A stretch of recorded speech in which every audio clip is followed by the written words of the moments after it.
Insurance company and affiliates. Coverages and discounts not available in all states and subject to policy terms and underwriting. eBay Motors is here for the ride. Go ahead, feel your engine. Admire that perfectly installed exhaust. Your vehicle's moving along this freeway like it was made from fresh installs and a whole lot of love.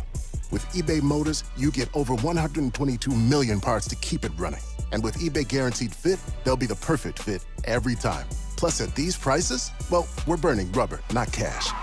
Keep your ride or die alive at ebaymotors.com. Eligible items only. Exclusions apply.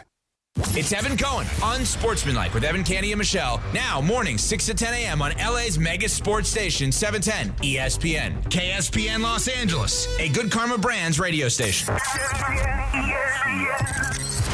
And yes, are we ready? Right now on 710, we're taking off with 9 hours of live and local LA sports talk. The home of the 9-hour LA Sports Mega Block. Ladies and gentlemen, this is your captain speaking.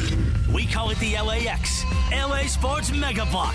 Of course, powered every day by LAX, Los Angeles International Airport, where change arrives daily. Let's get to it. Time to get in the air. We're taking off, LA. We have clearance, Clarence. Roger. What's our vector, Victor? Travis and Sliwa has clearance right now. Yeah! Betto Durand in the house. Slee is still on his mission wherever he goes for such things. How you feeling, Betto? How's your weekend? Fantastic. Happy belated Father's Day to you. And as well. else. Yeah. To you? Good times. Did they take care of you? Oh, no. But good. I'm glad I'm not the only one. yeah. But good times with the family. All the Durand kids were together, which was good. That is nice. Yeah. I had a full day of sitting on my butt, watching the U.S. Open, having a little bite to eat here and there, and then another bite to eat here and there. It was a good way to spend the Father's Day. Cocktails? And Sunday's kind of a dry day for me. It's Friday and Saturday is when you go and you have a good time. Uh-huh. Friday a little bit more than Saturday. Yes. It's like you got to ramp up to dial it back. And Sunday's a pretty slow day. Roars to you, Em. How you feeling? Roars. Good weekend for you? Solid roar. Yeah, it's a good nice. weekend. I did a lot of nothing, just like you, which is great. I went to the beach. I had a good time. I watched House of the Dragon. Great season premiere. Big fan. So House of the Dragon, and I'm going to set the over-under at movies on 2.5. 1. 1? I saw one movie, and my friend was in it, which is really fun. I'm going to talk about it in Factor Cap a little bit because I might have put my foot in my mouth. Were they good? They were great. I mean, they had a little tiny little role, but it was so fun. Buenos dias. Buenos dias. Happy Father's Day to you. Hey, happy Father's Day to you guys as well. I saw you cooked number 6 on your own. Number 1 in my household, yes. And I watched the Serbia-England game on Saturday. There you go. Working on these as well. So, Yeah, why were you guys arguing with each other this morning over a Serbian soccer game? That was weird. This is the soccer fan, so I asked him if he watched it. He's like, why would I watch that? I'm like, you're the soccer fan. You should know. Well, he's not Serbian. Who did they play? But the Euros England. Look, but the Euros are he's a not big English deal. either. It's the group stage, first game. It's cool. Like Euros are. I know you weren't watching a Dodger game. I know that for a fact. Oh, for sure. Yeah. Well, you probably wanted to miss the Dodger games this weekend. A lot of bad news coming out of Dodger Stadium. They win 2 of 3. Ohtani hits a bunch of home runs, and everybody walks out of there like they watched their dog get run over. It was a big weekend for the Dodgers. Yamamoto down with the bad shoulder for a while. We'll see. And then yesterday, Mookie takes a 98-mile-an-hour fastball off the hands. And when you watch the highlights, make sure the volume is down because you can hear the crunch. Because I saw the replay on Twitter, and you can just hear the crack. Like, oh my goodness, and that's bad. It was terrible. It was absolutely. All right, we'll get to that soon. Whoa, Okay, enough. Whoa, that was hot. That was hot. People are tuning in for a major announcement. I told you to vamp for like 90 seconds, not 3 minutes. You have full control over your mic. Well, I wanted to wait it out. No, Betto, don't do that. Don't be unprofessional in the video. This is going out to a lot of people. I was waiting for you. I had vamped for 90 seconds, and I'm like, I didn't know. I was where's kind of Morales coming I was like, in? what's going on? Let's go. All right, let's reset now. At 10:04 a.m. Let's go. It's only on brand that we do that before the announcement, Travis, so don't get all pouty all day long. Stop. Here we go. Hit the timpani roll, Jorge. An announcement literally 5 years in the making. I have waited for this day to say, play the fight song. Welcome back, USC. The Trojans are back, baby. Bam! we are proud to announce that starting this fall, a multi-season, a multi-year agreement has been reached between USC Athletics and 710 ESPN and Good Karma Brands. This fall, you'll be able to hear USC football, USC men's basketball, and USC women's basketball every game on the all-new ESPN LA app. And on 710 a.m., we're going to be bringing you all the action. What a day it is. And for those of you like Betto and Travis and producer Jorge, who was part of the USC team before, we have waited to bring USC back to where it belongs in Southern California. It feels like this is the home. It is the home. We are once again the home. And some thank yous out to Jose Eskenazi at USC. Without Jose, this doesn't happen. Drew DeHart at USC Properties that brought it all to the table. The great Katie Ryan over there. Dave Tuttle, who's helping us today with our amazing guest list up ahead. And on our team, Deshae Reynolds. Without Deshae and his belief in his relationships, this doesn't happen today. Of course, Sam Pines, owner, market manager, and the founder, Craig Karmazin, that said, you know what? Let's bring USC back in the Southland to 710 ESPN and ESPN LA. It's a perfect time to do it. They get ready to go into the Big Ten. Football season's just around the corner. Everything about SC is going to be a little different, except for now they're back where they belong, right here on 710. SC and 710 is a perfect relationship. Beautiful together. I can only imagine what's going to be happening on Saturday tailgates, because back in the day, it used to be the hottest ticket outside of the Coliseum. Where would you set up? No, I was. Or you're talking about our tailgate. The 710 USC tailgate was the hottest thing to get into. You talk about a DJ. You talk about food. You wouldn't even go to the game. You just go to that tailgate and hang out. But I was working back in those days, so I didn't get to really. I was going to say it. you can't really jump in with both feet. Oh, but now I am. And here's the greatest part of all of this. For the stinking Bruin fans, as part of this radio station, like John Ireland and Corporate Greg and some of our MCs in the back. Look at this helmet. It's never leaving 710 ESPN. Never again will we allow to what happened before happen again. So get used to it. Put away that stinking Bruin blue. We don't want to see it anymore. That's a good LSU on September They open 1st. with LSU. Michigan. And it gets harder from there. And a full day of coverage up ahead. At 11:15 a.m., the great Jordan Moore will join us. At 12:15, Su Cravens. Love him. At 1:30 p.m. with Ireland and Andy, Coach Musselman. Oh. USC men's basketball coach. Then the great Pete Arbogast in the 2 o'clock hour. Let's go. How do you do? I have waited to have Pete back on this station. Outstanding. Around 4:15 this afternoon, Coach Lincoln Riley will join Sedano and Cap. Big time. Sean Cody will join us in the 5 o'clock hour. Yeah, Los Altos finest. And maybe a few surprises along the way.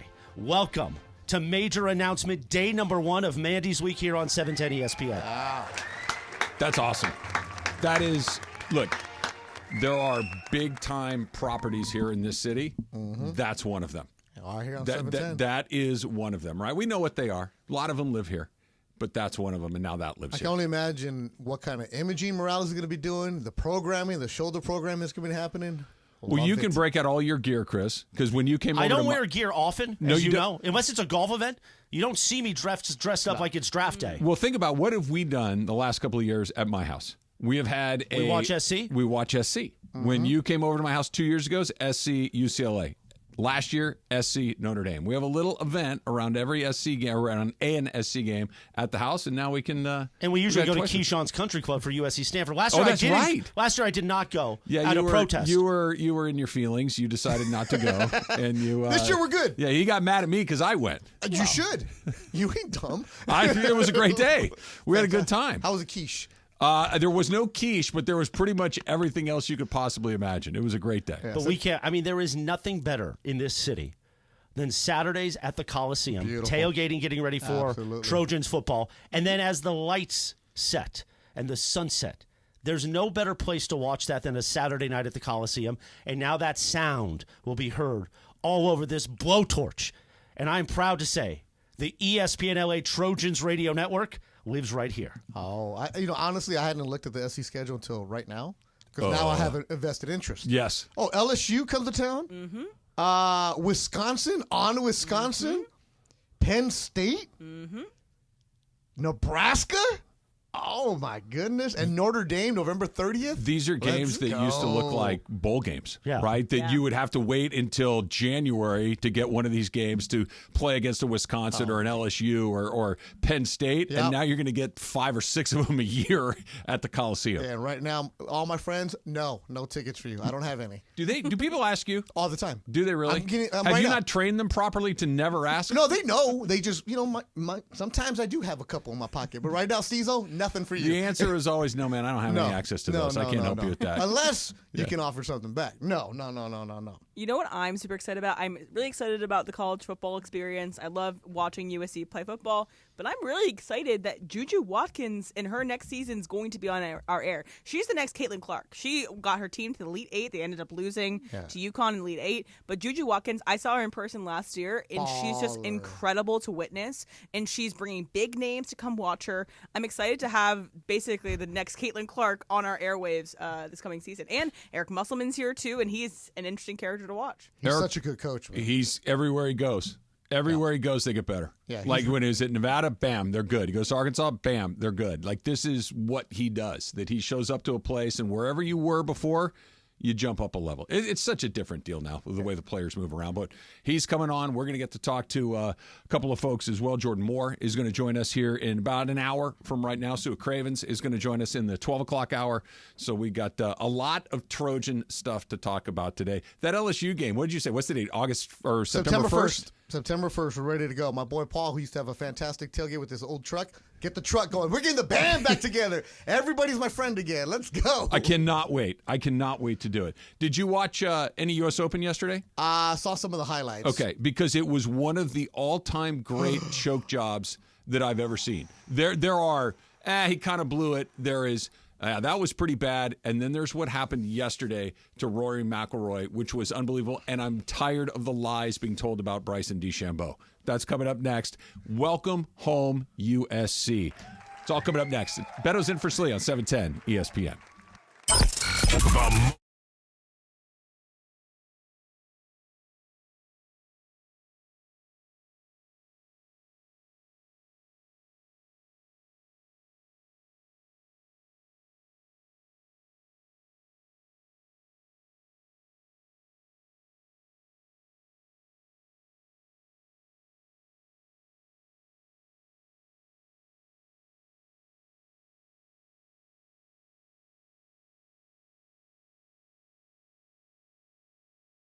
USC Trojans. The new home of the USC Trojans. The Trojans are back. The USC Trojans play on LA's mega sports station. That's right. USC football, USC men's basketball, and USC women's basketball are on 710 ESPN coming this fall. 710 ESPN, the new home of the USC Trojans. Hey guys, John Ireland here. To build a winning team, you have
Travis and Sliwa on 710 ESPN.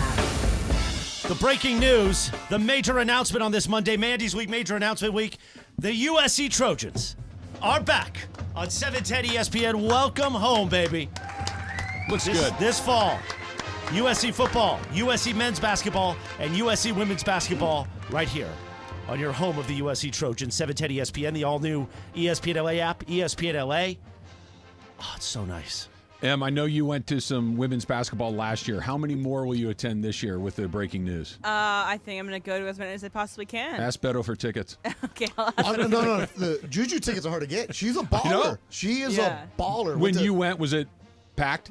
It was packed. So, I mean, I think they could probably even put more people in, but the whole lower bowl was full. I think they could even pack more people in there. And by the way, we're not done with major announcements. We have a major announcement tomorrow afternoon. Oh.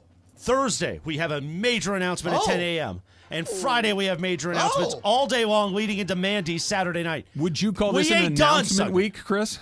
I would call it major announcement week. Major announcement week. Excellent. It's a major announcement week. Much like the leg lamp in A Christmas Story, it's a major award. It's a major announcement week. Yeah, it's Italian. No, it says fragile. All right. I'm a golfer. Chris is a golfer. Betto, you play golf. I gamble on golf. I played golf with Betto. He's a golfer. But I gamble on golf. Every time I say to you, like, let's go play golf, you're like, no, I don't want to play with you. No, because you're good. What? Who cares? I do. You play with me? What's that supposed to mean? Because it was free. Oh, okay. Well, yeah, it's not going to be free with me. It's not free with Travis. No. That's definitely not going to happen. If it's free, it's me. I told you that. The golf, since the fracture between the two tours, quite frankly, has kind of sucked. Yeah. And with the Live Tour and the PGA. You have too many of the good players not playing in too many of the events. And the only time these guys come together is when they play in a major tournament. And quite frankly, even those have been kind of a dud for the last several years.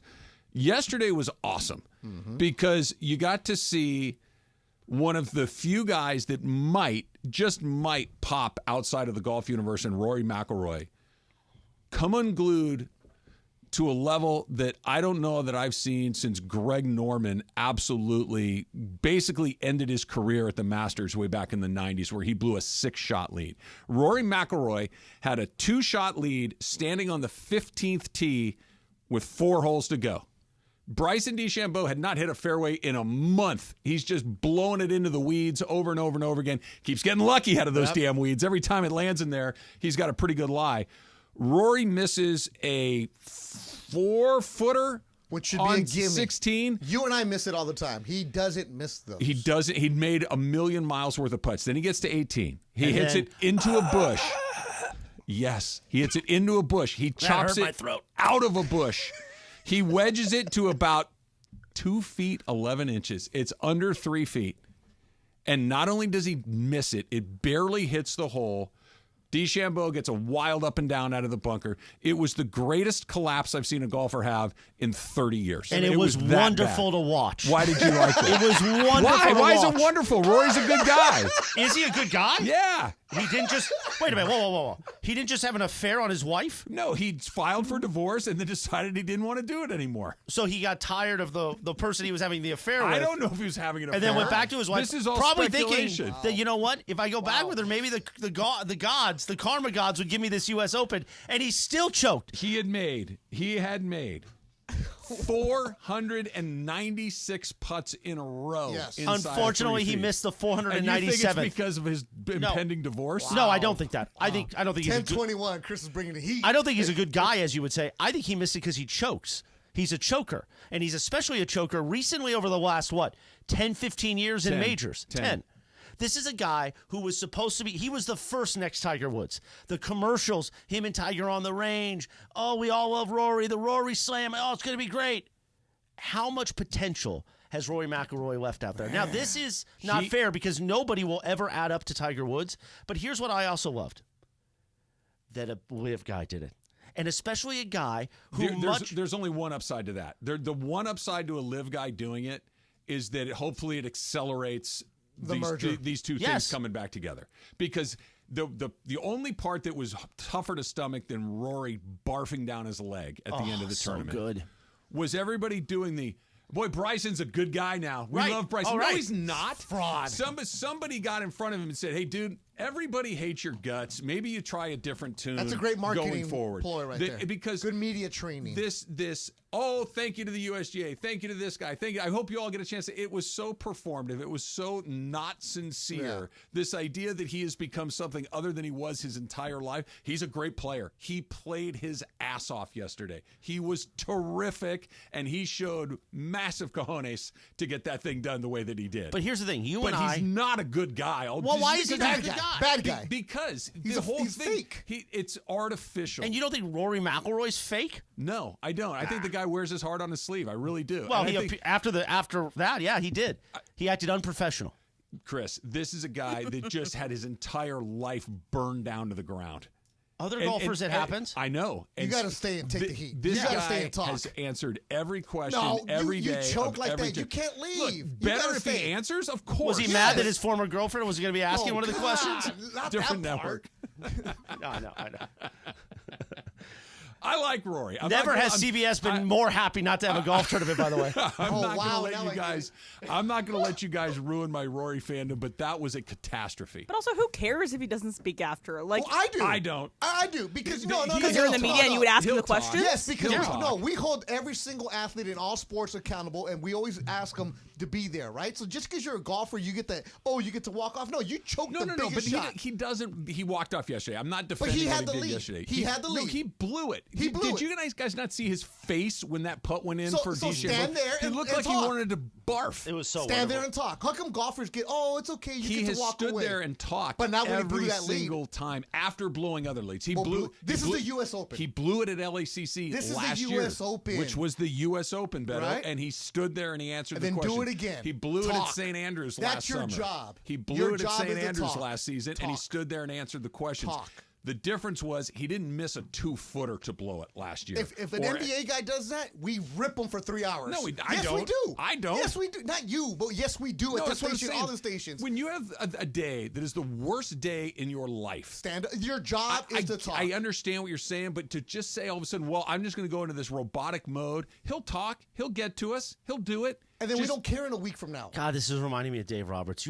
I never knew you were a Rory McIlroy apologist. I never knew. I wish I had a Rory. I wish I had a Rory bobblehead right now. You make all those millions, you stand up there and you talk. It doesn't matter when you win or lose. But not yesterday. He's done it after losses. He's done it after bad losses every Where was he single yesterday? time. He didn't do it yesterday. Part of the job. He didn't It's do it part yesterday. of the job, is it not? It is, but Then he's do it. done it Then every do your single job. time. You can't have a bad day, Betto. No. Ever. Whoa, Travis, what are you talking you're about? such an What are you talking apologist. about? Apologist. Yes. He It's missed okay. a 2-footer. That's a choke job. Of course it is. I'm not saying it's not a choke job. That's what I started the whole thing by saying. It is a choke job. Then tell you me guys what want him to happened. just You're rip his just guts mad out? because you don't like Bryson. I don't like Bryson. And Bryson now has become lovable. Only to people that are not paying attention. No, this all started Only to years people ago that are when not you paying and I didn't attention. like Brooks Koepka. I do like Brooks Koepka. Well, now we Hardcore love golf Brooks. talk. Yeah. Jorge, hi. But he hated Brooks Koepka. I remember that day when we were at Riv and we were Me? like, oh, yeah, you and I were like, oh, Brooks, F Brooks, F Brooks. Then, for me, he got with Jenna Sims, and the social media made me like him. Now we love Brooks. Then it became Brooks hated Bryson, so we all got in on that. I like that part. Now Brooks tweeting, congratulations to Bryson. Welcome to the because they're all in that two-time little club over there, and it's ridiculous. You mean the little club that people would actually rather watch than the No, current? stop. Now who's being an apologist? I would rather not saying, watch that. That I thing don't, doesn't even exist hold on. as a television I product. don't watch it. I'm saying I would rather those guys. I would watch the PGA every week if those guys were back They playing. will. Thankfully, Because I can't take any more upside- boring Scotty Scheffler. I'm He's with you boring. on that.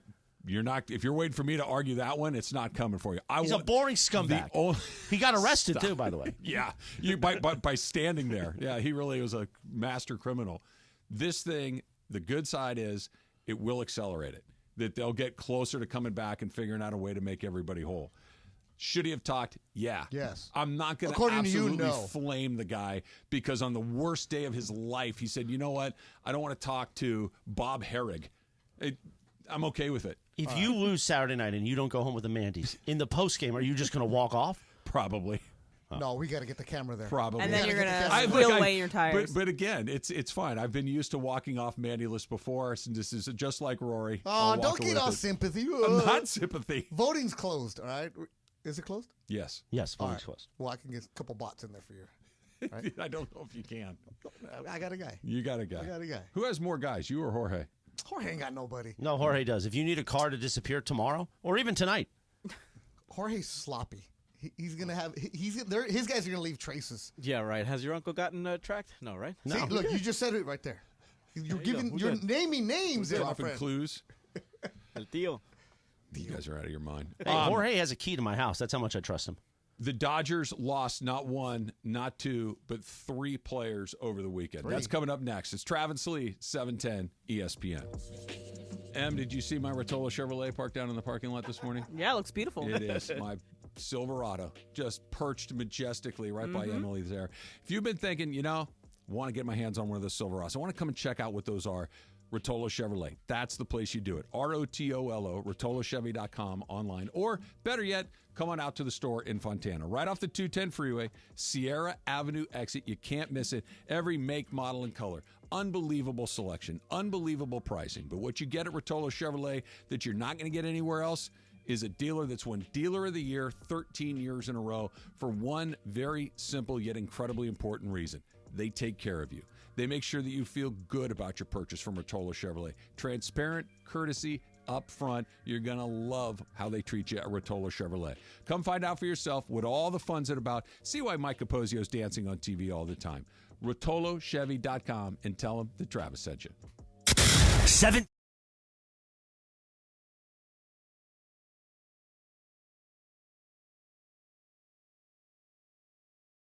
USC Trojans. The Trojans are back. The USC Trojans play on LA's mega sports station. That's right. USC football, USC men's basketball, and USC women's basketball are on 710 ESPN coming this fall. 710 ESPN, the new home of the USC Trojans.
Rogers, Alan Sliwa. Day has the same person dropped off food at your house twice in one day? I don't know. Great question. Travis and Sliwa. On 710 ESPN. Little Ask Betto coming up about 10 minutes from right now. So if you got an Ask Betto, go ahead and send them in to me at Travis Rogers, at Emily Hebel, at JabCamLA for Jorge. I guess you can send them to Betto if you want directly, but we're the gatekeepers. We get to decide what comes on. Please. Are you as enthusiastic to do Ask Betto as Slee is to do Ask Slee most days? Yeah, why would I not be? Buenos dias. Why, he's not enthusiastic about it? Well, some days he is, and some days he isn't. I get the sense that there are many days where he would rather not. Really? But, yeah. I love this segment. Am I wrong, Em? You're right. I got mad the other day when you did Ask Andy when I was here. I was like, oh, come on, I want to answer these questions. Well, you're going to get to answer them in about 10 minutes or so from Let's right go. now. 3 Dodgers went down this weekend. Yeah, who? Yamamoto, shoulder, which has been called a rotator cuff inflammation, which might as well come with a dun, dun, dun at the end of it. Mookie gets his hand broken by a 98-mile-an-hour fastball that ran in on him, and he couldn't get out of the way.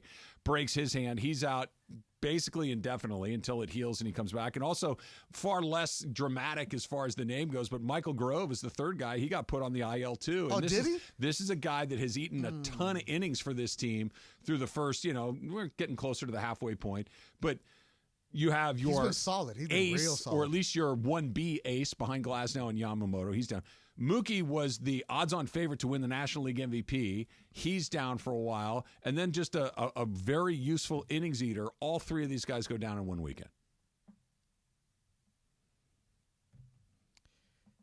I'm trying to figure out who is where on that ranking, right? Oh, it's easy for me. Who? Yamamoto. Okay. It's easy for me. Look, Mookie's awesome. Full stuff. He was front runner win MVP. Mookie is awesome. The Dodgers have a lot of offensive firepower. Ohtani's still going to take his at-bats. Freeman's going to take his at-bats. Teoscar Hernandez is playing great. Will Smith has had a really good offensive year. The Dodgers will score runs because they have tons of guys that can swing the bats. Glasnow's been great for them. He was great yesterday. Yamamoto's been great for them.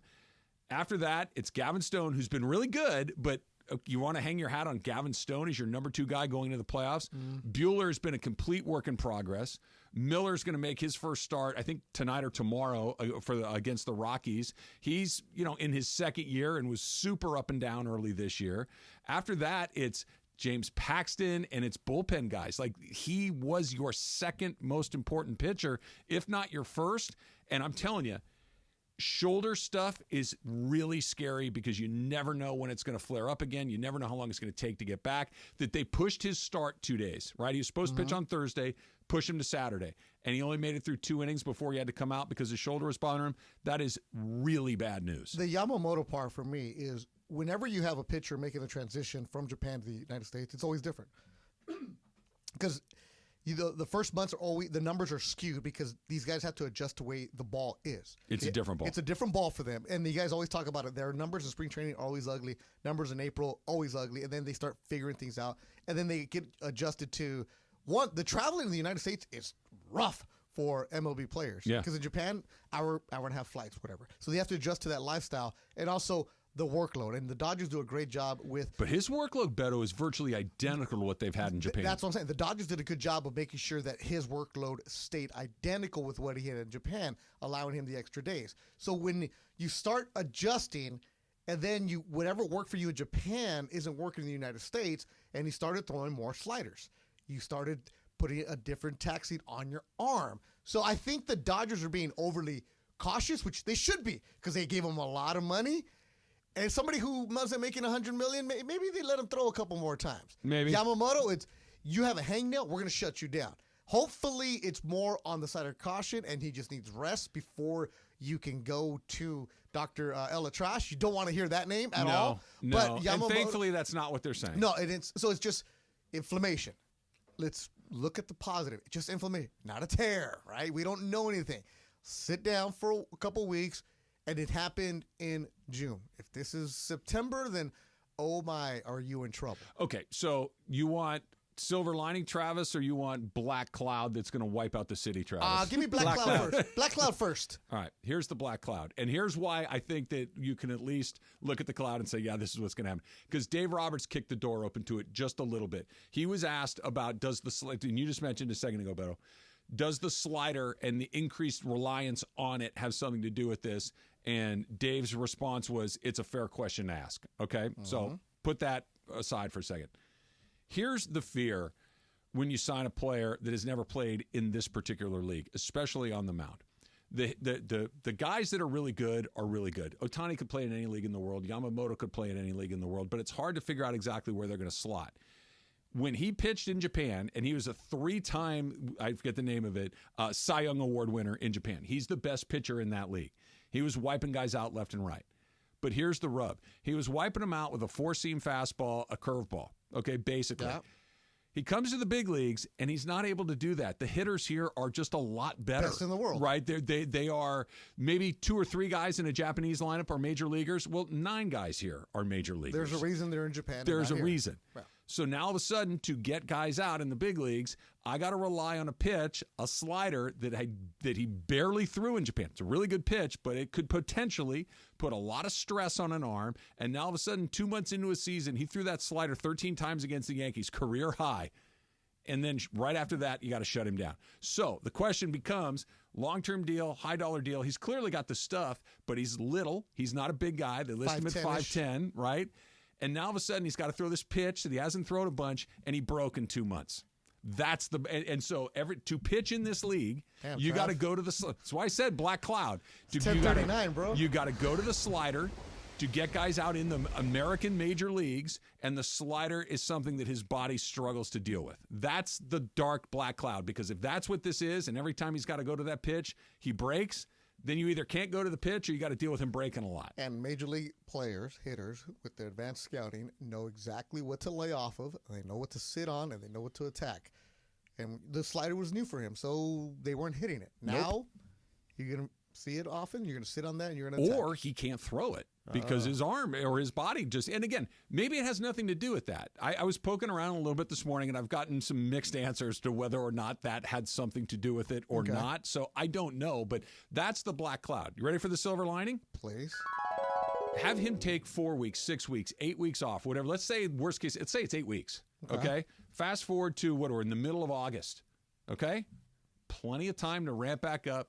Plenty of time to be fresh for the postseason and be the guy that we saw through the first 2 years. Because other than that bad game against the Padres, nobody really hits him. No. Once in a while, he'll get in a little trouble, but that's everybody. If he does get hit, he's not hitting it hard. Not very often. And if you can ramp him back up so he's at full speed by the time you get to October, then so what if he didn't pitch 220 innings? Who cares? He's at his best when you need him the most. That's the silver lining.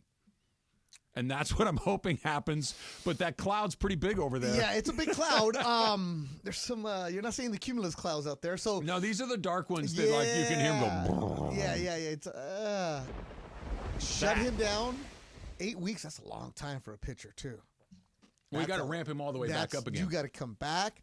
And then by the time you come back, you only need 6 innings out of him. You're not going to go 7-8 with him. You're going to go 6. And the Dodgers are going to find a way to get those bullpen games in. They have arms in the minors where guys can come in. Absolutely. Kershaw's throwing this week in Cucamonga, right? Yeah, he's making his first rehab start. Miller's coming back. Buehler, who is kind of like we'll see what happens. Now all of a sudden you need a little more out of him. Yeah, he's got to get better. Buehler's got to ramp up a while. It's going to take him a while to get to being Walker Buehler if he ever gets back to that. But still, you want to have. So Yamamoto, I'm not that concerned with Yamamoto. What about Mookie?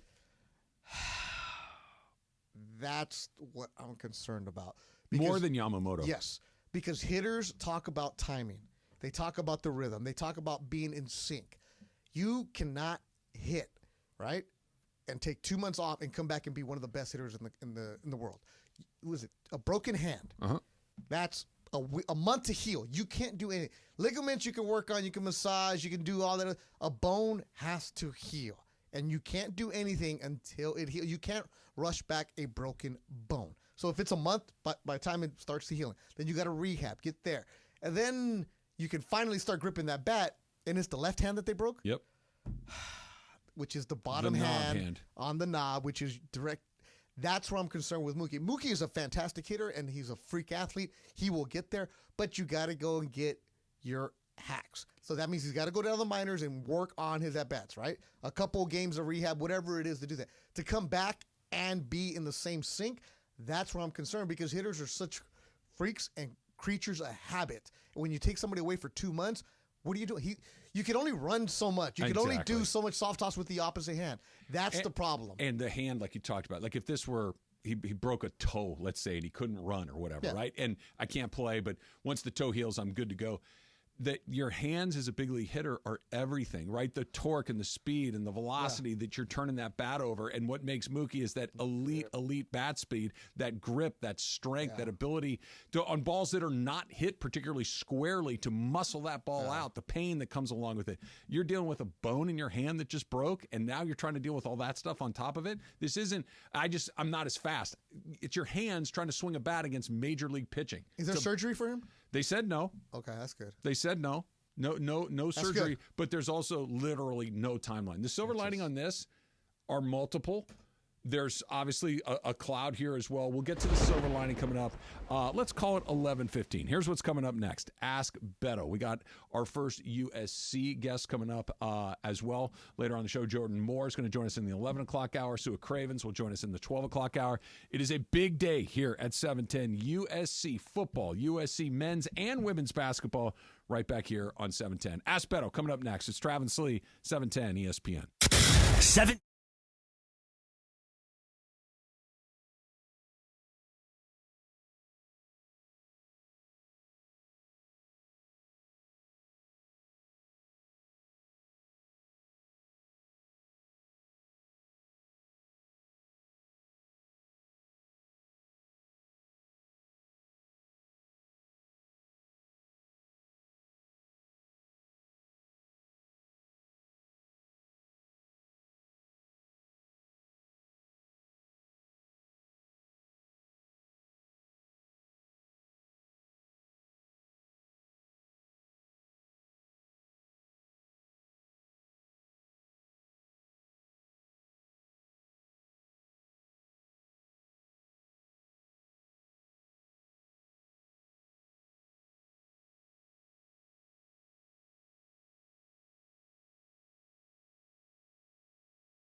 It's time, like we do every Monday, Wednesday, Friday at 10:45. Let's get to it. Ask Slee right now. Betto in today for Slee, which means it's an Ask Betto day. I thought you're not a soccer person. I'm Why not, are you but hanging there's on me? but this is the Euros. They're bigger games. So this is country against country. Not for Jorge. It's Slovakia, Belgium right now. Slovakia and Belgium. Belgium just had a goal taken away for a mano. They've had 2 goals taken away today. Yeah. Are we on the Slovakian side or the Belgian side? Let's just say where does your heart/wallet lie? Slovakia. Okay, that's really all I was asking about. Come on, man. Jorge, do you not care about this one? No, not really. Okay. Belgium's the better team. Slocky's the underdog. It's been a good match, though. So do you get like a half goal? Is that how this works in Money soccer line. betting? Money line? Money Okay. line. Yeah. All right. This one is, I swear, not from me, but rather this is from Dan Peralta in the Travis Lee All-Star community. Okay. Hashtag Ask Betto. What is your lowest Immaculate grid score, and did you take a screenshot of it? Oh yeah, because I tell you, our friends in our group chat have it. It was a 19, and I was on fire that day. But a lot of it had to do with random Angels and Dodgers. So I covered some bad Angel teams. So, when you have Meiser Asturis in there. That's a good deep pull. Noe Ramirez, shout out Sure. Hammer High. Well, and Fullerton. Yep. And Efren Navarro, Linwood High, when you can get him. remember Efren Navarro. Yeah, exactly. When you get some kind of. Do you still only exclusively pick Latino players? I try to. Yeah. Because if you do that, your number is lower. I try to go, we've talked about this. I send you. You don't even send me yours because anymore. yours are so good. No, now. it's not. Mine are just all done from the 70s and 80s. Yeah. Like if I have a modern player in there, I've completely failed. You should have put the 30s in there, too. No. Occasionally, I'll throw a Ty Cobb or a Babe Ruth. That's but those are too famous. Jeff Passan is the one that is. No, that guy's crazy. a freak. His score is rarely over 10. Yeah, Wow. he's crazy. Yeah. And the best is like Josh Sushan from who used to do Dodger Talk. He posts his Immaculate Grid on his Substack, and he'll put how they have it, and then Jeff Pearlman will put his on his Substack about how guys that he used to cover.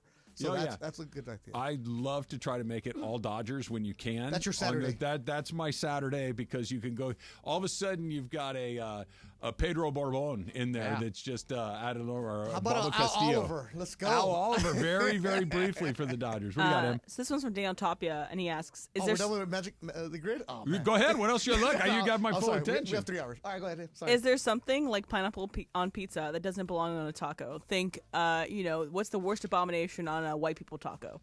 First of all, I always go back to my friend Gustavo Arellano from the LA Times. If it tastes good and you like it, then eat it. That's my theory about food. I like harassing Jorge because he just has terrible taste in food, but it's good for him if he likes it. So there is no bad taco. The only bad taco is not having a taco. What about Marcellus Wiley putting ketchup on his tacos? But that's a cultural thing too. If you like it, it's good for you. You grew up on it. Ketchup? Yeah. Jorge? Am I crazy here? No, you're not. All right. Again, don't put. You would look at it and you're like, mayonnaise on corn? Bomb, it's so bomb. Pretty good. Exactly. Keep this, bro. What about my taco plate from this weekend? Oh, that was good. Okay, look, Travis, I know you're a married man, but don't be sending me porn like that.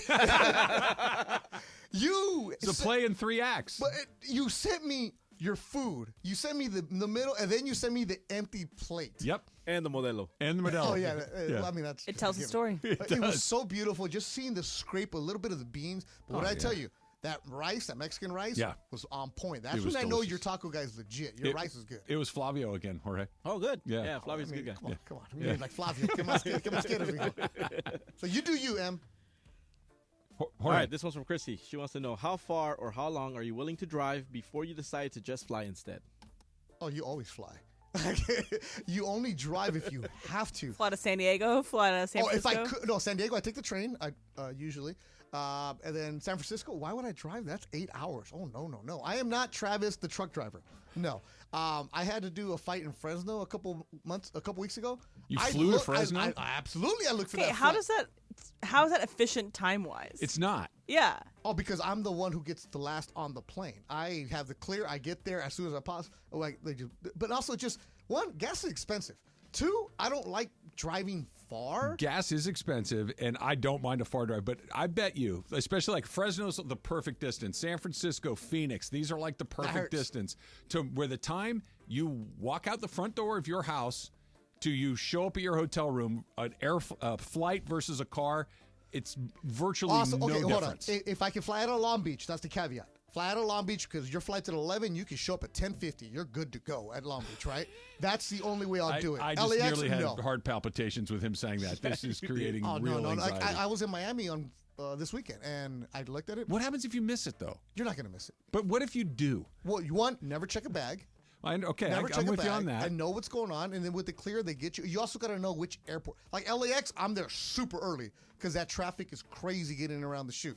But anywhere else, no. But no, Vegas, you only drive to Vegas if you end up in Vegas. Here's why Vegas is never a drive unless you have no other options. Sitting in traffic in the middle of the desert is the most depressing thing in the world. Like I get if you're on a traffic jam at the 405 and the 10, I get it. Yeah, it's a nightmare. There's 20 million people. There's nowhere to go.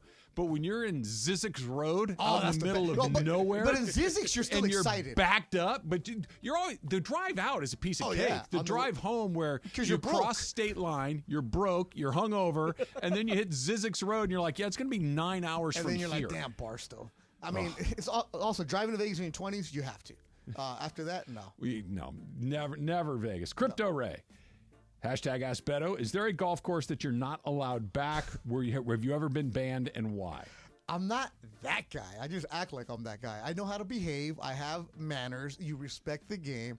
If you're getting banned from a golf course, you have issues in your life. And usually it's a muni where they expect that. But no, I'm not banned from any golf course. What are you doing? Like, you know who gets banned? Bros get banned from golf courses. Yeah. Because over the weekend on Zaire Golf, I know you follow that account. I do. There was you see Father's Day fights on the golf courses because guys are driving up on them and hitting up on them. I play a decent amount of golf, and I have seen people get very frustrated with slow play and people getting hit into and these sort of things. I've never seen anything even coming close to a fight. You know where I never almost like I don't know where these people. I don't know why they're getting so. Am I just playing at places where people are nicer, or what's going on? Because those fights are bonkers. They don't want to fight you because you're intimidating, and that's why you wouldn't never get snatched. So, where the only place there's ever been an almost altercation was at a country club. Between two members? Between my group and another group. Oh, well, so it was your fault. No, not me. No, it was you're not a guest here. Oh, heck yeah, I am. I didn't say that, but my friends who were members there. Was it Virginia? No. I'll tell you later. I need you to hook me up there, by the way. I talked to the guy. That better talk to you. But no, I know how to behave. All right, I got one from Jason Torres, and he asks, how do you like your Modelo? Can, bottle, both from the cooler, or on draft? Yes. And. But to rank it, bottle, can, always avoid the tap. Why? Huh? Why's draft last? So I have friends at work where they make the beer. And they make in kegs. The brewery? Yes. And they always say, just get the bottles. Because you're not getting the best quality in the keg. Interesting. Yeah. I've heard that the draft should be last for a different reason. I was curious that it's the bar that you're getting at. If the tap lines aren't cleaned regularly, then they can get a little That's wonky. another reason, too. But and also, you don't know how long that keg has been sitting there, all that other good stuff. When are we doing the cooler segment on how to pack it? Because you and I are passionate about this subject. I ain't saying nothing, but I'm mad at my kids. Oh, we're getting into this. Yeah. I need to know, is it cooler related? Where's my Yeti? Oh, they failed you yesterday. Asking for money. Man, that's no good. That's fun. Ask Lee was fun. Thank you. Thanks for letting me do that. USC is back on 710. We're going to have football. We're going to have men's basketball. We're going to have women's basketball. And the man who's associated with all three, Jordan Moore, joins us next. It's Travis Slee. Betto's in for Slee on 710 ESPN. 710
It's the LA Afternoon Takeover with Sedano and Cap. I would interject 1 second, Lindsay. I do agree that we are the show that's grown the most together. You know, we're also the show with the most drama, and I mean that in a pleasant way too, in an entertaining way, because you know, sometimes we all bicker about each other on the air, and sometimes we make fun of each other. I feel like some of the other shows are way more touchy about that stuff. Like we're kind of more polarizing. Raw. We're raw. We're raw. Cappy, are we raw? I think of myself as somebody who likes to do a little raw dogging. You know what I'm saying? Oh, my God. Cappy. What is wrong with you? Cappy, you a freak, man. Yes. Why? What is that? Why do you have to always do that and take it one step too far? Why? What does that mean? I got to Google that? That's like, is that a Prince song? Sedano and Cap, every weekday after Mason and Ireland. On 710 ESPN. It's Evan Cohen, Unsportsmanlike with Evan, Canty, and Michelle. Now, mornings 6 to 10 a.m. on LA's mega sports station, 710 ESPN. KSPN Los Angeles, a Good Karma Brands radio station. It's Travis Rogers, Alan Sliwa. Travis and Sliwa. But do you think it's the right move? Do you think it's the right strategy? No. Live from LA Live on 710 ESPN. Betto is in for Slee today, and I'm looking at the TV here. They're getting ready for another game here in Omaha, the College World Series, and your Who's were the first team knocked out of the College World Series. Have you been to Omaha, Betto? No. I've had friends that played in Omaha, that won in Omaha. Yeah. CY's there. Yeah, he told me he was going to go. Yeah, his thread has been fantastic, but no, I've never been. You love baseball, and you like a good time. Look at my face. I cannot recommend it highly enough. I've heard nothing but great things about Omaha. It's all SEC teams, so there's no and coverage. ACC teams. Four SEC, four ACC. I've only been once, and my Gauchos were there. So you went a couple years ago? 2016, I think is when they went, and it was amazing. Yeah. And everybody we talked to is like, guys, it's like this every year. It literally doesn't matter who comes. You will have the time. Food's pretty good. It's like very Midwestern-y fare, but it's super good. The beer is cold. It's cheap. Yes. The price points at Omaha, you get a beer at this ballpark, $5. As it should be. Absolutely. It is one of the great days. The SEC, the South Carolina coach was doing an interview, in-game interview, and they asked him, what happened as soon as you guys won? He's like, I told my assistant, call the steakhouse and tell them we're coming, make the reservation right now. Yep. And then he's like, we went there. Then we went there again the other night. Then we were there last. I guess the famous steakhouse that you got to go to. You cannot go wrong there. Yeah. Sorry, Em. Omaha steaks? Oof. Sorry. You know who's a bad guy? Who? Parker. Why? Freaking Parker. What'd he Okay, do? so yesterday, on Friday. Parker, you should probably start packing up your things. Was watching, UVA was playing as we were ending our show, and then as I got home, it was kind of like when it was ending. So it's a close game. I believe they were playing UNC. UNC had gone up. No. I think UVA was ahead. Either way, it was a close game. And then UNC walks it off. Yeah. And he texts me, like, let me pull this up. He's not doing that kind of text. Yeah. First thing is, like, why are you texting me when the team that I care about loses on a walk-off? So he texts me, oof. Oh, and I responded. I was said, expecting something worse than that, quite frankly, like a ha ha ha or a crying face emoji. This is a school year alumni, yeah, right? Don't text me. And I responded. Did he go to North Carolina? No. Okay. I responded to him and said, don't text me. You just should have blocked him, muted him. But, like, if it's a team you care about loses in a heartbreak or a walk-off, do not text that person unless you have a very close... But there's a couple of things, though. No, don't text me. Were you and he... What if it was that was brutal? Don't text me. No, were you and he going back and forth about this game? Nope. Oh, out of nowhere? We were working, and, like, we had talked about it as it was going on. But were you trash-talking to each other? Was there gambling involved? Nope. Why is Parker's a bad guy. Why is it not okay to try to empathize with you? No, I don't need it. I don't need it for anybody. I'm internalizing this. I didn't even watch the end of the game because I was that upset about it. So please do not text me if my team loses in a big way, unless you want to be blocked or get the worst version of me. Well, now I kind of want to. I need like 20 minutes to chill out. Do not poke. People on Football Sundays, whoever's been our board up, so Jorge last year, Taylor before him, they've seen the worst side of me when my team ends up losing in a big way. So I'm do on your not side. text me when my team loses. Leave you alone. Yeah, they shouldn't be doing that. Parker, what's wrong with you? You have a death wish? Don't even text me when my team wins. I don't want to hear from anybody. All I'm hearing is don't text me. Don't text me in regards to sports unless we've been engaging before that. But if it's my team involved, don't text me when it comes to sports. Wait, was that the elimination I game? can't wait. So UVA ended up getting eliminated yesterday. Okay. They were the first team out. It was a huge loss. It was like 2-2. 9-2, something like that. It was ridiculous. See, the Real Madrid final, she started the text thread. So I was like, with okay, you, yes. So I'm like, okay. But I can also, respond. it's his team, and his team was winning, and his team won. So that's anyway. Parker went to a D3. Yeah, you should come not on, be Parker. involved in this. No, I like it. I'm Team Parker in this scenario. No. Because they weren't going back and forth. There was no animosity. There was no trash talking during the day. What does this mean? Parker just has a death wish. Big E, who is a Travis Lee All-Star, comes to all the events. Big E's, the P1s of the P1s. Good dude. My boy Travis is more Mexican than some of my relatives. I've been telling you What does this. that mean? I mean, mi hermano. Raza. Oh, okay, good. Yeah, Mi gallo? Mi gallo. See, the fact that you just said that. Mi gallo. Yes. Well, I just know that because you've told me that. But you know how to use it in context. That's what's up right there. Right. You are. I thought it had something to do with my taco plate that I got wrong or something. No, you would never get it wrong. Okay. That's why you are. There's some in our culture that just forget their roots. They forget where they come from. You, my friend, I want to be part of La Raza. You are. Okay, good. Yeah, go on. Hey, as yesterday my siblings were over and their in-laws or my mom, whatever, their husbands, family. They all look like you, right? So they're like, my sister's upgraded. Handsome crew you had over there. Yes. So we have not snatchable. El Cris, El Team. El Jan. El Team? Yeah. Is that Tim? Yeah. Okay. I'm saying with my mom's accent, right? El Team, El Jan, y El Cris. So they've been there for 30 plus years, so they know what's up. That's you can blend it awesome. with them. I like it. Also, by the way, don't tweet at me either. You will get blocked. Jeez. Parker, now I'm kind of swinging back to M's side because now you've created a problem for the rest of us for this part of the day. So I'm on Team Emily. It's a good place to Vote be. for Emily. One more. This is for you, Betto. A little late ask Betto. Fleer, Topps, Upper Deck, or Donruss, your favorite baseball card brand? Oh, absolutely. Tops all the way. Is there anybody who answers that otherwise? Fleer, so I collected. Fleer was kind of like JV back in the day. I collected in the 80s. I used to buy it from the dairy across from Carson Street Elementary for 50 cents. Awesome. And then when Upper Deck showed up, they ruined everything, by the way. They were too expensive. They were over, it was like $1.50 for a pack. I like, I can't be doing that, man. Yeah. And there was no gum. So what the heck? No gum. And everybody was looking for that stupid Ken Griffey card, which they printed 8 trillion of, and it ruined the entire thing. So when I went to Cooperstown, you could get your baseball card done in the 70s and 80s. It's like an image that comes off with it. I got the Tops done in the Which year? It's like the 87 version of the Topps. wood? The wood, yeah, right there. Let's and that's go. a little banner right there. But you know who created, who was an investor in Upper Deck? Wally Joyner. Really? Wally Joyner was one Wally of the World. first investors in Upper Deck. He and, you talk about Immaculate Grid, Dwayne Bice. Oh, he was a former broadcaster, wasn't he? No, he was a pitcher for the Angels for two seasons maybe. The reason I know Dwayne Bice is went to Carson High, Harbor College, Dominguez. I like that any local high school, community college, or college player you have a intimate knowledge of. Here's the story. Bice made a bunch of money on Upper Deck because he and Wally Joyner were investors. They went to a Chinese restaurant after a game at the Big A. They run into a guy who owns a card shop. He's like, hey, I have an idea for this new baseball card, higher quality. So they were initial investors in it.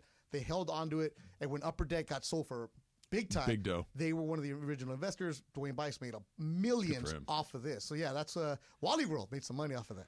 So Mookie is out for a while, right? Broken hand, hit by a pitch yesterday. Just awful. And he was, before we get to the ripples on the pond, Mookie was having an MVP level season. His offense was Mookie Betts level offense. So enough said there. And he was getting by at shortstop. He was below league average. He wasn't very good at it. But keep in mind, this is a guy on the other side of 30 who hadn't played shortstop since high school, who basically 2 weeks into spring training was like, hey, we need you to be our shortstop. And this guy's going straight to the Hall of Fame. He's an MVP. He's a 2-time World Series champion. And he said, yeah, I'll do it. Knowing full well that it could have gone badly. And it was going okay. If there is a silver lining to this, Mookie's going to show back up, and Mookie will hit because Mookie, that's what he does. Yeah. But let's just pick a number here. The 2 months that he's going to be down, are 2 less months that he's going to have on the job training on how to play shortstop at the major league level. They were talking about how much he was grinding it out night to night to night. They're going to have to go find a shortstop. Now, maybe Miggy Rojas will hold it down for a while, and if he hits, maybe they let him sit there. That's what he does. He's a shortstop. I think they'll probably go try to find someone, which means that when Mookie does come back, maybe the lineup is a little different. Maybe Mookie slides over to second base. Maybe Gavin Lux is out of the lineup. Maybe Mookie goes back to right field. We'll see what it looks like. But I do think that is at least potentially one of those, small silver linings of this is going to force them to go get a shortstop, which maybe they might not have done had he stayed healthy. Mookie Betts going to the infield is impressive. Doing that last year. Because when you're an outfielder, what do? You take hacks, you shag during BP, and you work on jumps, maybe, right? And especially if you've been in the outfield your whole life, you know the angles, you know the jumps, exactly. Yeah. So you're taking ground balls, and he hadn't taken ground balls in how many years? So just moving to the second base, impressive. To go on a shortstop, even more. You say he was a below average shortstop, which he is. But considering he hadn't been playing as an adult, it's extraordinary. It's ridiculous how freak athlete that he is. But it's not just taking the in-game reps.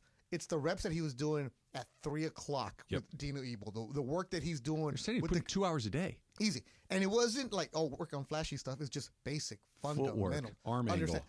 Shortstops, look, think about it. When you're a little kid, the best kid gets thrown to shortstop because you're going to be the best athlete. And Mookie, the best athlete. But to get major league reaction. And the game has changed now where you're not just staying in the 6-hole the entire time. No. You're shifting behind second base. You're shifting in different locations. So, yes, make Mookie playing short. Good for the Dodgers, but it was a stopgap reason. The reason they don't have it is because they don't have a shortstop. It's the one thing that they just completely blanked up. Yeah. They completely blanked it up because Corey Seager is a borderline Hall of Fame player. But he didn't want to be here. Okay, fine. So have a contingency. Trey Turner did not want to be here. You can't go 0-2 on those guys. But those guys were never going to sign with the Dodgers. But they needed to know that. They knew. That's my point. They didn't replace. They didn't. You can't go from potential Hall of Famer in Corey Seager to potential Hall of Famer in Trey Turner to, hey, Gavin Lux is coming off of a broken leg. Let's throw him out there. And if that doesn't work, we'll put Mookie Betts there. They got caught completely flat-footed. And it's the one thing that they've had a blind spot for. Maybe this forces them because Willie Adames, the guy from Milwaukee that they've had their eyes on, Milwaukee's good. They're not going to give you their shortstop for nothing. Bo Bichette in Toronto's another name. He's having a bad year on a bad team, and maybe a change of scenery will help. Could help. But even then, maybe it won't. Toronto is going to be, we're not going to sell until it's a fire sale at the trade deadline. So nothing's happening right now.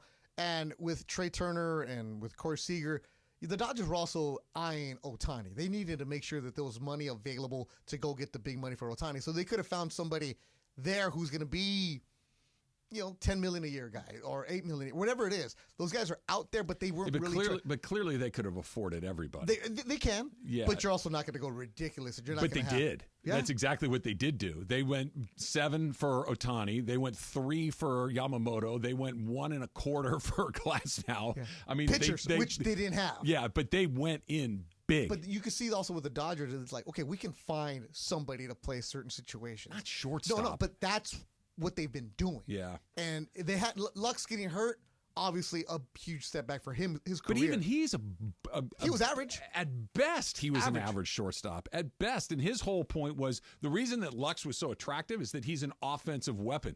Well, is he? Not really. And Mookie going to short, or heck, Mookie going to second wasn't because, we have Mookie, let's move him here. It's out of necessity. Yeah. It wasn't. I give Mookie all the credit in the world. Absolutely. When I talk about him being a below-average shortstop, it's not to throw shade it's or compared criticize. To the rest of the 29. It's just I know that the Dodgers are going to win their 100 games with him at short. That's not my concern. My concern is, do you turn a double play? Is there a miscue in a short series where all of a sudden one mistake play. On a routine-ish kind of play where Miguel Rojas makes that play in his sleep, a right fielder might not, and as hard as he's working, that's the fear. And now maybe it's not a fear anymore because you got to go find somebody to do it. Did you have a flashbacks for Hanley? Oh, gosh. Right? Shortstop, big spot, need him, he goes down. Yes. Like that. That's first thing I thought was Hanley Ramirez. But then that was in the playoffs. Yeah, and Hanley Ramirez is a really good player. He's not Mookie Betts. No, but he was a better shortstop. Jordan Moore from USC. He is on the USC pregame football show. He is the voice of the men's basketball team. He is the voice of the women's basketball team. He joins us next to celebrate SC's return to 710 ESPN. It's coming up. Betto's in for Sliwa on 710.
Travis and Sliwa. But do you think it's the right move? Do you think it's the right strategy? No. Live from LA Live on 710 ESPN. All right, as promised and as announced earlier today, USC is back on 710. That includes football, men's basketball, women's basketball. And Jordan Moore, who joins us right now, has a part in all three of that. Part of the USC pregame show on the football side and the voice of the Trojans on both the men's and women's basketball team. Jordan, welcome back to 710. It is a thrill to have you on the program. What's going on, guys? Man, it's like old times. Good to be back with my ESPN LA friends. Absolutely. So let's start right here. Let's start with the football and the season that is not that far away, opening up with LSU. That in and of itself is a very big deal. But what about the whole transition to the Big Ten? We've known it's been coming for a little while now, but this is the first year of USC member of the Big Ten, which still feels incredibly surreal to say out loud.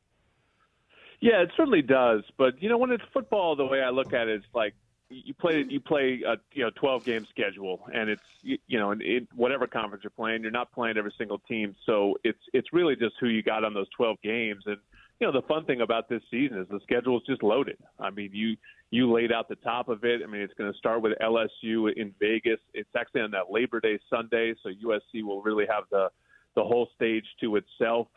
Be the only big football game that day, and then the first Big Ten game is at Michigan at the Big House. That's the game 3 for USC. You got Wisconsin coming to the Coliseum, you have Penn State coming to the Coliseum, Nebraska coming to the Coliseum, Notre Dame too. So it's just it's a fun, exciting schedule, and I don't think we're going to be sitting in the middle of it going, oh man, I wish they were playing Washington State today. And there's certainly some bittersweet to leaving the Pac-12, and I think that'll come up throughout the year and some of those things that we will miss. But I think when you look at the football schedule, it's pretty exciting. All right, Jordan, I know you love going to Corvallis, but looking at the rest of the schedule. Who doesn't? It's a great place.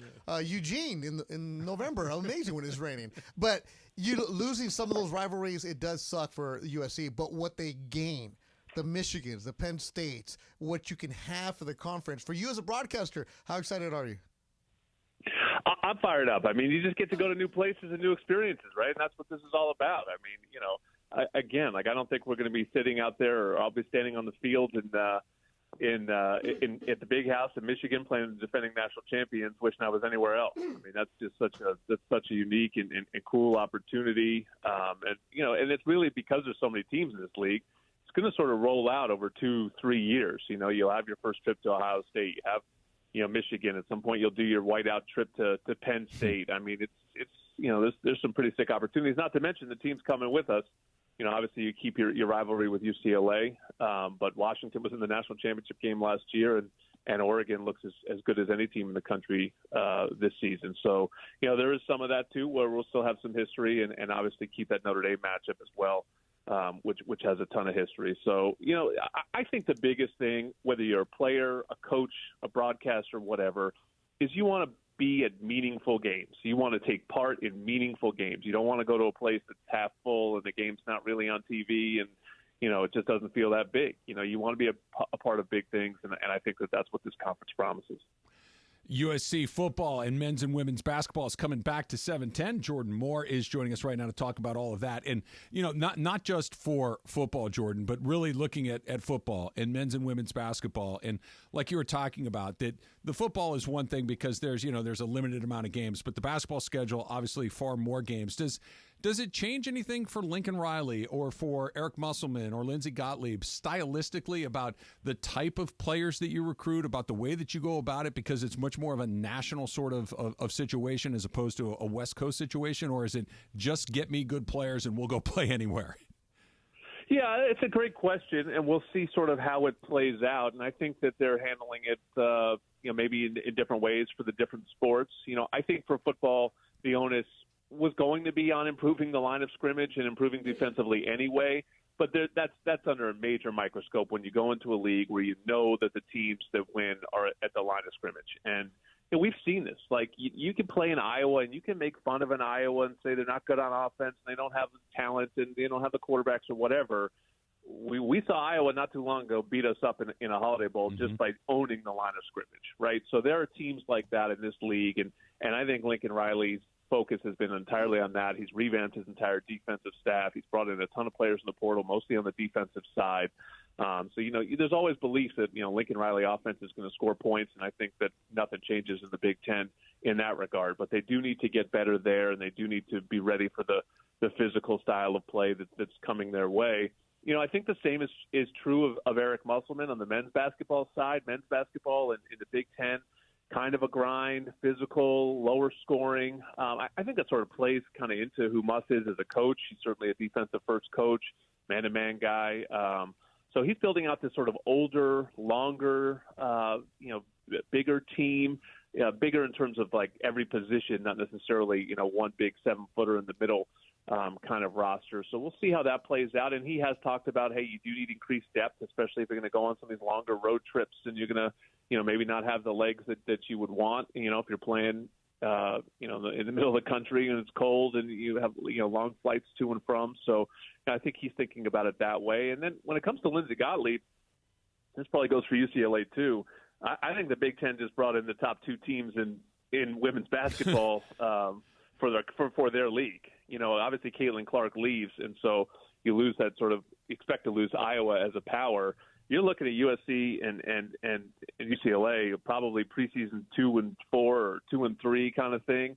So the power of college women's basketball right now outside of South Carolina is sitting in Los Angeles. And so you bring in Juju Watkins and what they have. I don't think they're worried about fitting the league. I think the league's going to be worried about fitting how to deal with this USC women's basketball team. All right, Jordan Moore, you and I go way back. I think you're way back, like almost 20 years when young broadcasters doing high school games trying to find a gig. All right, I know you do USC sidelines, but you have a lot of roles at USC. What's your job? What do you do, man? And can I get one? I do try to stay busy around here. I've been here for a while. As Betto said, don't put a number on it, Betto. We do go. We do go pretty far back, but yeah, I've been at USC for 14 years now. Wow. So I think I'm going into my 14th football season here. So my role on my day job is as chief creative officer, which is basically means I lead our creative team. And there's there's so much that goes behind the scenes. A lot of arms races in collegiate athletics, and one of them is on the creative side where you need a lot of graphic designers, a lot of talented video people, a lot of social media pros and photographers and all that. So, lead that team during the day and then moonlight at night calling these games. So USC is a place I'm from New Jersey, so I came all the way across country many years ago to go to school. Arrived at USC the same time as Pete Carroll, and pretty good timing there. Fell in love with the place, and basically haven't left since. Jordan Moore joining us here on Trav and Slee. Betto is in for Slee today. Real quick, one last one for me, Jordan. What are your expectations, both the realistic expectations and best case scenario for Bronny James if/when he gets drafted in the NBA? Yeah, listen, I was impressed by Bronny. I mean, the year couldn't have gone worse in several ways. I mean, obviously for him, the health issue that he suffered in the summer leading up to it cost him his entire offseason, and he sort of got on the train while it was moving, which is hard enough for anybody, let alone a freshman, coming up into college basketball. And it was just a mess of a year. Like, it just was not a good year for USC. There was so much hype and expectations, and that team just never came together in the way that we hoped it would. So, in that sense, it's a little harsh to sort of judge and nitpick every single thing that you saw from him. At the same time, did you see anything that said one and done college basketball player? No. I mean, that's just not, what the profile that he was able to put out in his first season. So, I think that the belief for that camp is that, that they can use their situation to get him in the league, to get him in a good situation, and from there have him develop at the professional level in a way that maybe they feel will be better than him developing at the college level. I think that's pretty much the situation. But Bronny's a really bouncy athlete. He's got a good feel for the game. He's sort of a combo guard. He's not a pure point guard, but I do think the best part of his game is sort of as a connector more than as a pure scorer. He didn't shoot it particularly well, but the shot looks good. He's not the biggest, which came up a lot in the combine. But as I said, great vertical leap, strong. I think there's some stuff there, but it's just such a unique situation. I mean, you're going to be talking about. Sure. Let's say he ends up as the 55th pick or 58th pick or whatever they're talking about. You will never have a person picked there under the kind of microscope that he's going to be under. So it's going to be unique, and I'm curious to see how it plays out. But he's a really high character kid. He's a good teammate. He's pretty low maintenance considering all the stuff that comes with him. Really, none of the maintenance has anything to do with him. So he was great to be around, and I'm kind of happy he's leaving because it makes him a Trojan for life. And so now we can sort of follow him as a Trojan in the league. USC football, men's basketball, women's basketball, all coming back to 710, starting with football season here in just a couple of months. Jordan Moore, you will hear him all over the place right here on 710. Jordan, it's a pleasure. Good talking with you again. Thank you, boys. Look forward to continuing the partnership, and I'll see everyone down the road. And just looking forward to it. Number one collegiate brand in Los Angeles is back on the number one sports station in Los Angeles. How it should be. Perfect. There it is. Perfect. I got nothing to add to that. Exactly right. Yeah. Exactly right. We'll talk some more USC. We got Su Cravens is going to join us in the 12 o'clock hour, so make sure you're sticking around for that. We'll get into the USC football program as well. Factor Cap is coming up next. Betto is in for Slee. It's Travis Slee, 710 ESPN. Betto, I know you like to get in on PrizePicks, right?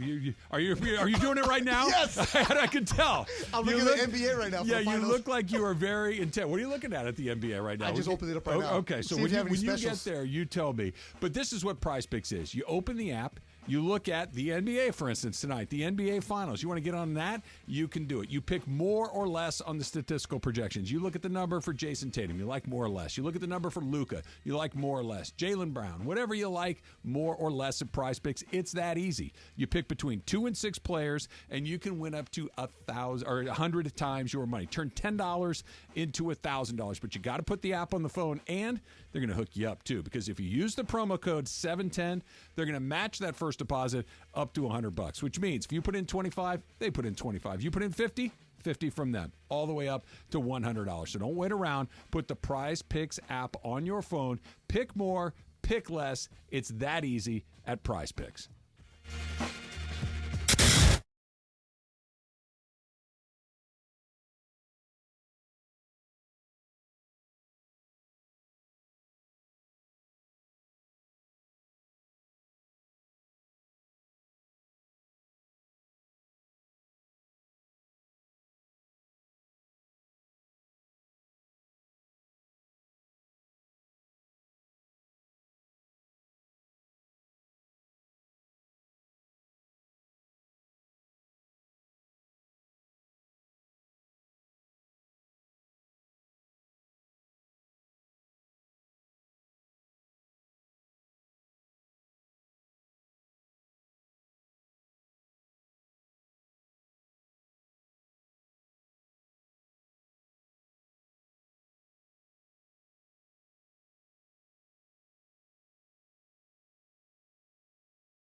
Hi, guys. Aloha. Hola. All right, so yesterday was the season premiere of season 2 of House of the Dragon. I know that none of us really are House of the Dragon watchers, so I'm not going to bore you with the details of it. And also what I'm going to say, no spoilers. This is something that has happened all through the first season, so if you're listening, you haven't watched yet, you're not getting any spoilers. But there's a character, her name is Helena, and she doesn't say a lot, but when she says things, you should listen because she's always right. So, occasionally she'll just drop like a 2-sentence and you're like, that's weird that she said that. But then it comes around that she was right all along. So you have someone in your life who is always right. Travis, fact or cap? Fact. This is an easy one. Susan? Well, hold on. No, she's working today. It's not Susan. We're good. It's not her. That's a good catch, by the way. She's usually right, but not always. My dad.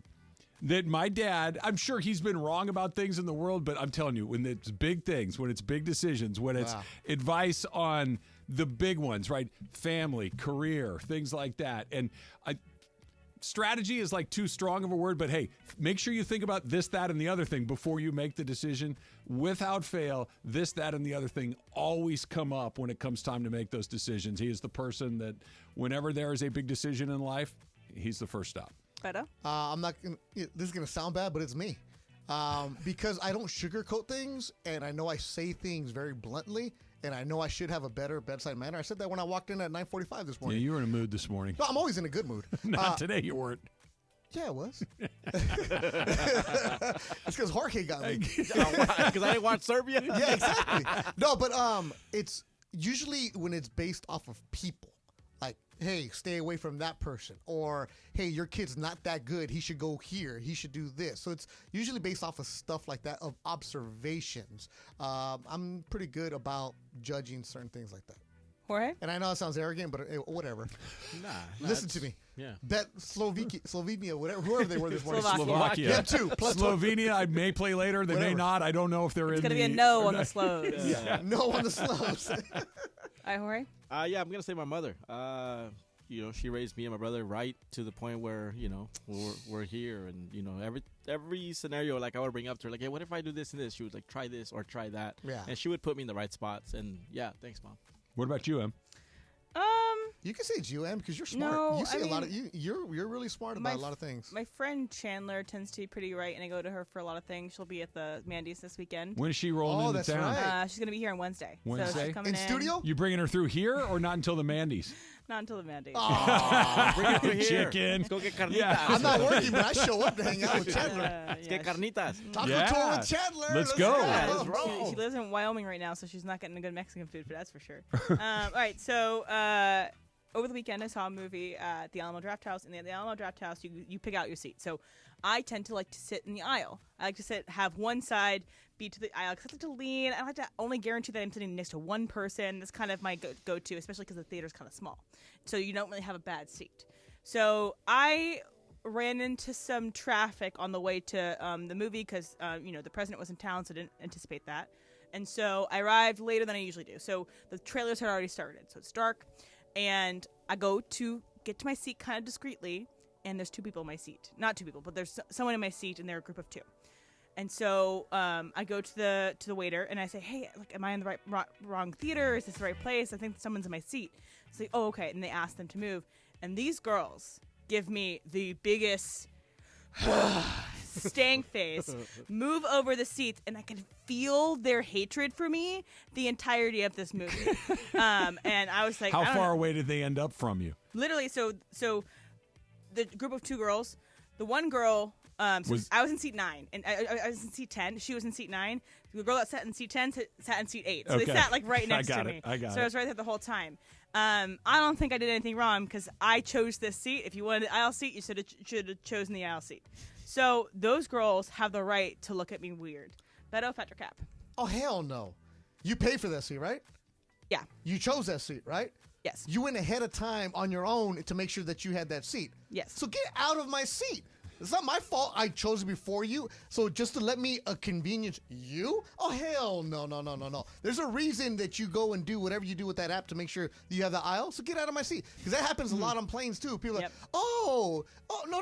I paid for the aisle. I paid the $39 to make sure I get the window or the aisle or the exit row. Get out of my seat. No, I apologize for them, Emily. Trev? It's Cap. They do not deserve to give you the stink eye. Looking at me like that? Can I ask a follow-up question, though? No, they're wrong. No, they're wrong. Was there another aisle seat that you could have sat in? No, it was all full. Okay, then you're 100% fine. And also, and even then, who cares? That causes the ripple effect of you're sitting in someone else's seat. That's and not your other problem. things, too. That's not your problem. If there were, like, I don't know, you said you're seat 10, row G. Yeah. Like, if there was seat 10, row F, and you kicked them out, then I don't know. But no, you're 100% Because also the right. waiters come around, they look at your ticket. So if you're in the wrong seat, they'll say, hey, can you move to your seat? And that's a whole thing, too. So, anyway. As the guy that's always sneaking into better seats, you got to move. What's the inning? What's the inning? See, baseball's different now because it's so fast, Yeah. and people get in different. Usually about the fourth is when you, I think you that's can start right. moving. Yeah. Cap, no, they're gonna give you the stink eye. It happened to us actually. Somebody gave us tickets for the Dodger game recently. Gracias. Yeah. And by the way, thank you. Finally, tell me thank you 4 days later. You're welcome. No, he said it on the air. No, but I didn't. Let me look at my text. Oh, sorry, I don't have your number. We said thank you that afternoon anyway. So You we had showed no up. idea this Croatian soccer game was going to set him off like this, did Serbian. you? No, you give him four tickets and not one thank you from anybody. No, So no, forget we you said guys. thank you, right, Parker? Anyway, don't get him we had an usher tell the guys that were taking our seats.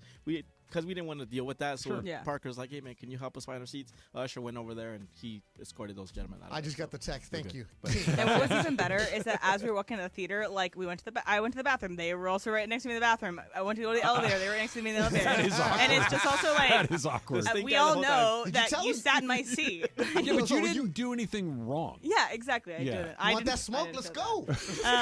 Emily's got her shoulders back. I wish Like- you would. I am an Alamo Draft House season pass holder. Okay, I Exactly. know what the rules are. So, also same thing in the movie. So one of my friends was in the movie, and I didn't know that. I did know that she was going to be in the movie.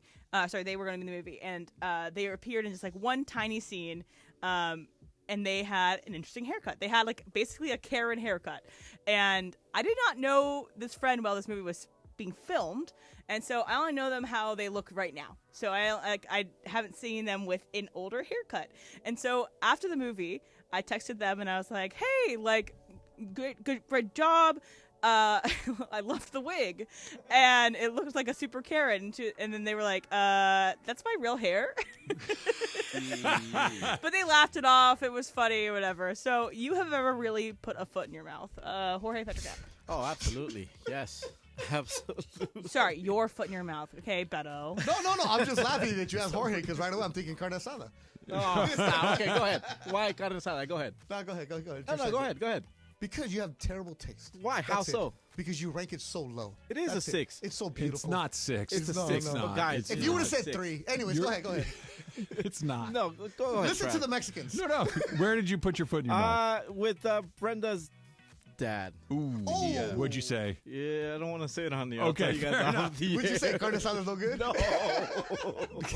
Something slightly worse. Something slightly, yeah. All right, Trev. I think it's Cap for one very specific reason. I'm pretty careful about ever saying anything about anybody's appearance. Or because I'm so worried about saying the wrong thing, right? That I'm not going to tell that story either. That'll create some problems too. But somebody said something to Susan one time that we ended up knowing these people for 20 years, and every time she saw this one individual, she would bring it up again. And she was never able to let it go. Let it it really go. I'll tell you what it was, and she had a really hard time. 20 years later. It was not good. So I'm always good to see you. How you been? I'm never going to offer any comment because even if it's meant in the best possible spirit, that's her problem, if it's man. missed, no, it's not. Betto. What do you got? Do you know me? Of course. I'm the first one to say I should shut up. But I don't say I put my foot in my mouth. I just say what I feel. And if you're going to say something, you better own it and just know what you say. So, but yeah, do I put my foot in the mouth? Yeah. Do I really care? Not really. And, this friend is a comedian. Ya saben and they'll cómo probably empo- just put it in their stand-up routine, and that'll be great. Oh, All right, nice. so over the weekend, me and Jorge were watching a lot of Euros, right, Jorge? Yeah. Serbia. Including the Maybe Serbian not. game. But Italy played Albania, I believe, on Saturday. And, these fans are getting some drinks in before the game starts. And I think I don't know how it exactly works, but it looked like from this video that it's like Albanians on one side and Italians on the other side. So the Albanians for some reason, had access to dry spaghetti, and they went over and in front of the Italians, and the Italians were like playing into the bit, broke the spaghetti, and the Italians were like, "Oh no, mamma mia, my spaghetti!" And Yeah, you're not supposed to do that. Yeah, exactly. They're trying to insult so, them. Yeah. my statement is, you break spaghetti. Travis, Fed or Cap? Cap. Because I saw somebody get yelled at on a TV show for doing it, and I like to do things the right way. The Italian people that know things say never break the spaghetti, only cook it in the whole strand. So I am not a spaghetti breaker, and nor am I somebody that when you get the bowl of spaghetti that you cut it up, you just twirl it on the fork. Whoa. You've seen that? No, cut it up. Cut up the pieces so you can scoop it with a fork. Okay, unless it's a child. Well, a child, they get special rules. No, you teach them. No. Well, you're going to hand them the spoon and yes, then roll? if you're going to Olive Garden, the fine dining, by the way, you turn it around. Let's go. Wait until your child starts choking, and then there's that. Betto? Yeah, if it's good for the Italians, it's good for the Americans. Let's go. No, you don't break spaghetti. I don't know why you would do that. That's the insult? I saw the video of it. It's the insult is the breaking of the spaghetti. People do it, I guess, sometimes to fit the spaghetti into the pot a little easier before it starts to cook, and then it'll drop into the pot. Yes. No. Jorge? Yeah, I'm Mexican. We get La Moderna, and you break it in half, and you throw it in a hot pot, and I just Does wanted it to not rub him. explain a lot? See, I just wanted to rub him, and I did. Mission accomplished. Maybe the greatest television sports personality of all time says, I'm done. One more year. That's coming up next. It's Travis Slee. Betto's in for Slee on 710 ESPN. Coverage of the 2020.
Well, I was hoping that maybe it wouldn't come to this.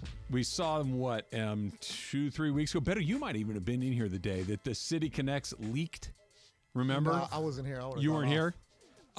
They leaked. Somebody posted a picture like, hey, these are the new Dodger City Connects, and it was universally met with, those look terrible. Look like you spilled like confetti on them. Mm-hmm. They're real. They're out. Dodgers have a new City Connect uniform. That the hat is both the script D that they wear in spring training. Which and I then, like. I like the D, fine. I also like the LA, the Which classic I like, LA. yeah. They're together. I don't They're like overlapping, and it just is. It looks messy and confusing. It looks like a weirdo Disneyland / Dodger hybrid hat.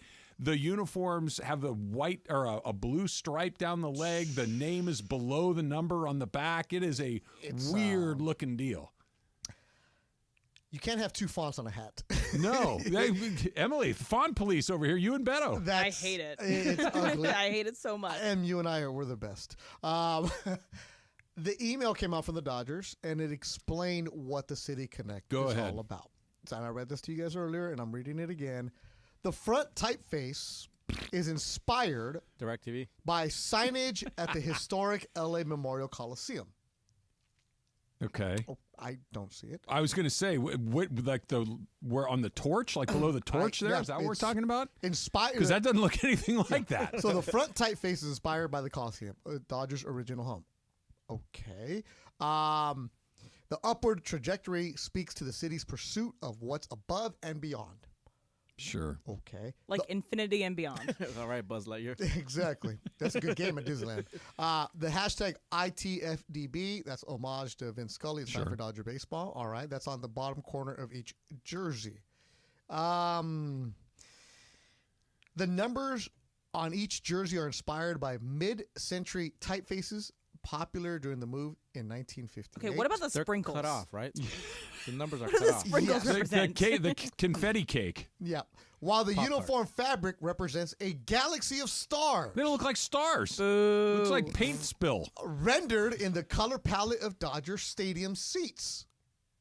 Okay. Mm-hmm. The quote, galaxy of stars represents the brilliance and diversity of Los Angeles. No.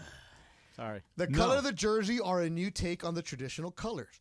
Cobalt and electric blue with just a hint of chili red. A nod to the red numbers on our primary uniforms. You know how you know it didn't land? When you got to explain it bit by bit by bit by bit. And you still have no idea what it says. Yeah. Like, okay, if you're going to go totally different, then just make them look like a Hollywood star. There you go. Like Hollywood Walk of Fame star, red, gold star. If you're going to go Hollywood Star Games are completely perfect. different. Put the Dodger logo in the Hollywood sign font. That is an identifiable LA thing. This doesn't look. I've spent a lot of time at the Coliseum. A lot. Yep. You could have given me 100 guesses. That doesn't remind me of that at all. Another example of Nike doesn't know how to do baseball uniforms. They have terrible City Connects, ugly designs. Outside of a few cities. A few cities are good. I think some of them are fine. I would say that half of them, more than half of them, I think are fine. They're not my favorite thing in the world, but they're not like, oh my God, Like that Colorado, looks terrible. Washington, Colorado's DC. good. Washington's good. I think like the Boston's. White Sox are good. I like Boston's. The Wrigleyville ones, I don't mind. They're very different. And I'm the one who's always for the anything new. Boom, I get it, merchant. But these are you have so many creatives in LA. So many talented people that can come up with so many. Look, I've seen better travel ball uniforms. I've seen better Sunday League uniforms. You go to Salt Lake Park and Huntington Park, there's some awesome Dodger replicas that you can use right there. These are ugly, and who's going to buy them? Hipsters. Plus, you got the number on the shoulder here, and then the numbers are cut off in the back. Yeah, and the hipsters name, aren't going to buy this. Oh, yeah. This is a total hipster uniform. No, it's not. Yeah. What do you think a hipster is? That uniform right whoever there. buys bad stuff not is left what field. this is. Yeah, because hipsters. this is not. Like, for instance, This is not left field pavilion. The Los Dodgers ones were great. Like, and I get why the frustration for the Los Dodgers, I think, was Those years. Thank you. They're just so similar to the regular Dodger uniform. They've just put the Los in front of it, and then they had a little bit of darker black trim, like, and they were blue, but they look like a spring training jersey. They looked similar to what they normally wore. You can get so creative with it. This is not good. This is not good. At least they don't have white hats. Beto and I were commiserating. You can't have a white baseball hat. No. It just does, like, they're nice to look at, but to play baseball in, you can't have a white hat. Why does that make a difference? Because they get dirty right away. Gross looking. And then you got to have a new one right away. You can only wear it once. Like, I have them, but I've never done anything physical activity in it. Yeah. You walk around with it. I have white golf hats. Don't tell that to Clinton Yates. He wears white ball caps all and the look time. how dirty they are. Baseball First of all, he also in wears them, though. dad hats. Yeah, he wears does. the dad hats. No, and my son Bobby wears dad hats. I don't like quite dad hats. understand. I mean, the ones that aren't as structured, like the kind of just the very curved bill, kind of the little strap So we're talking in the about back. baseball new era caps that cost Yeah. $60 now, which by the way is way too expensive. That's too much. That's so too yeah, much. it's like Miami used to wear the white hats every now back in the day. Texas, the Longhorns, they wore the all white hat. And then you make one play and it's all dirty, it's ugly. No. Yeah. No, they should call us before they implement it. We should be the uniform police, without a doubt. I would gratefully accept the job as uniform police because I think I'd be very good at it. Yes, we could have like a panel. We could vote thumbs up. No, we don't thumbs need a down. panel. We'll Just me and you. We'll be like the guys in the Muppets where we sit up in the balcony and just the heckle. curmudgeons? Oh, we're doing it right now. We got another hour to go. Mookie is down. Mookie will be down for a while, and I found another silver lining that we can get into. There's not many, but this may be one. That's coming up next. It's Travis Slee. Betto's in for Slee on 710 ESPN. 7.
Brands radio station.